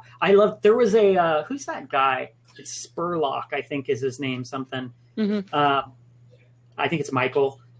He went to Google to get his information. It might not have been Google. It was a data center. Like, he wanted to know what people had on him, and then he wanted to just look at his own information from these companies that have all these profiles and all this stuff. Axiom and... Yeah, and they wouldn't allow him access, and it was this big runaround. You don't have rights to your own data. Wait, that's you have a file about me with a collection of everything that is me and mine, and I can't see what that is or have any control over it. Like, that's a bit of insanity. And there's like that moment where it's like, hey, am I the battery? You know, it's like, you know, it's, if you aren't, listen, if you aren't being sold to, you're being sold. Yeah. You're the product. Yeah. And, you know, the thing is that the one way that you can turn that around is that you can, you know, and I think distraction and gamification, all this kind of dumb stuff, it always hides behind those things. But it's like, as soon as someone makes a phone where all the data isn't going to all kinds of sources, and when somebody makes a platform and says, hey, you know, I've said a long time ago, when you have a network that says we're not interested in your data or using your data, you could actually get people, if they will allow you to take their data, right? There's tons of those people. There's people who put an eye chip in their nose and eye chip? We'll call it an eye chip. Eye chip in their nose, or a nose chip in their eye. Weird. But they'll do all kinds of dumb things, right? And they'll give you everything. So, like, if you look at the source, you don't need all data to be a huge success. So you could let people opt in who want to give you the data and have a closed network, a private network simultaneously for people who don't want to. You don't need their data because you're not getting all the data anyway. And the data is pretty dumb at this point right now. What they're doing with it is like ridiculous. Like, hey, I looked at a GoPro. So now everywhere I go, I have to see a GoPro. I looked at a GoPro and maybe I decided I didn't want it, but now it's following me around all over the web because your algorithms are stupid. Yeah. Or I already bought one and now all I see is GoPros and it's like, that's cool. I already bought one. That's so bad marketing when you're not excluding your converters. Yeah. In my opinion. Well, they have no way of knowing what I thought. It's just the same thing why I think that they're doing the dislike. People have all these things and I saw something, someone was like, oh no, it's for like, if there was a lost loved one or something and you don't want to like when it's in bad news. And I'm thinking, really? You think that's how warm and fuzzy Facebook is? I can tell you right now what it comes down to. We need more granular data. And right now, if you like something, we don't know if you're being polite. We don't know what sentiment analysis is bullshit. Sentiment analysis is bullshit. It's hard to actually go through and understand if it's something's negative or positive. Sentiment analysis right now, the way that it's being done, it's very loose. It's looking at the words you're using, the words together. But I can say like, yo, this is sick, and it's very positive. It doesn't know that. So now that you have a negative and positive, you are able to quantitatively say yes, no. I mean, a lot of people use sentiment analysis, but it's very flawed. Think about that. Even just the no, right? Because what happens is the scroll. That's the other data piece. Right now they have yes or scroll. And so they're going to assume a scroll is a dislike, but a scroll, right now they get a third piece of data because now if you mark dislike, it's not a scroll. So then we can all of a sudden get more useful data out of when you scrolled past something because we now have that you have the other option of disliking. So I know what you disliked, I know what you liked, and I know what you scrolled past. So by adding that one piece, they get two pieces of really basic but relevant data. But the way they do that, it's just dumb. I mean, they could try and hire me, but I probably wouldn't be interested. But the thing is that there's no excuse for stupid metrics and analysis. At the end of the day, there's so many smarter, better ways they could do this to get more out of it, because all they end up doing is if you're like, oh, Jesus, oh, well, then a Bible. Oh, do you like Jesus? You know, it's like, can you imagine people? I'd love to make a video where it was like people were that misreading of signs. It'd be that like Facebook's algorithms are the most socially awkward sales thing ever because they don't have any context. And that's the problem. They don't know why you liked something. Did you really love it, or that you have a relationship with that person, so you don't want to be a jerk, so you make sure to like them because they like something. Like there's a whole bunch of other segments that they don't know, and so they act on bad, low amount of a small sample size and all that, and it's a train wreck in my opinion. But it's still a data rape and an attempt at selling anything to everything. They're like, hey, I got some watches. Hey, you know, I don't wear a watch. Or, hey, I'm going to sell you a tampon. Hey, I'm a boy, so thank you, but no thank you. It's like, yeah, that's, people always talk about how, oh, it's so brilliant and all this. And I'm like, nah, it's really not. Well, it's an algorithm at the end of the day. It's a formula that was written by some engineer or group of engineers in order to determine what content you're most likely to engage with, not the content that you're most likely to like, or to whatever, the content you're most likely to engage with to get those clicks to drive it. Data for the win. Yeah, data for the win. It's true. They're just really basic. And what's going to happen is maybe in 10 years, they'll eventually get there. But to me, it's just, it just makes me sad because, well, it doesn't make me totally sad because I think then it comes down to intent. And when they're takers, it's just a take machine, which at the end of the day is not going to be used to your benefit. It's, you know, it's going to be used to be sold to the highest bidder. That isn't necessarily for your benefit either. At the end of the day, it's not going to be till the latest into the game that it actually works. And then someone actually shows you an ad for something you don't currently have, but you would like. And it's like, oh, well, there it is. We waited all that time. And that's what I spent my life trying to do. Yeah, that's thank what you. I spent my life trying to do. What's that? That's what I spent my life trying to do, is trying to make very intelligent targeting for ads, so that you see something that feels like it feels in place. It doesn't destroy your user experience. It's not intrusive, but it's there when you need to see it so you can take that action. here's what I say about that whole kind of mechanic and that trend is, and it's marketing. Actually, it's probably maybe the highest level of marketing, is that nobody complains about the product that they fell in love with, that someone introduced them to. Nobody's going to complain about that. That's not advertising. That is somebody did you a favor. And marketing is its highest level is when, hey, you just introduced me to my next favorite beer that I didn't even know existed. Like, thank you. Nobody does. The reason people hate marketing is because it sucks and because it's untargeted. And you're telling me stuff that's mediocre. You're telling me stuff I'm not in any way interested in.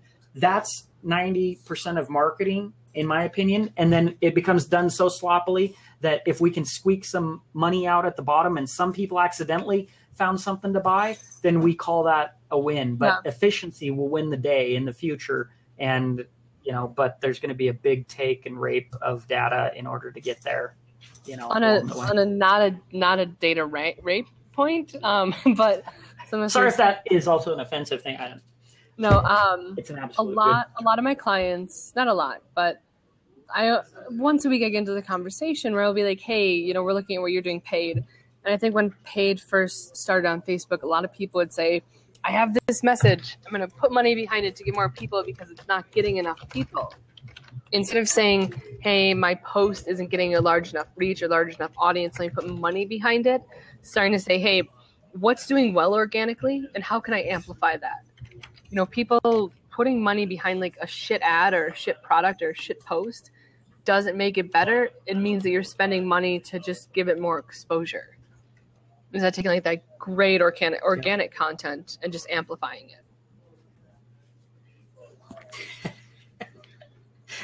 I did get a plus for hashtag shit. Hey guys, I got to actually run here. So is it? I don't know if y'all want to try to continue this chat, or either that or we can move it to maybe next week. Yeah, I was glad to be able to hop in. I don't know what the topic was supposed to be, but I'm gonna I'll do that. I'm gonna start a new blab on social. It's called Social Media Talk.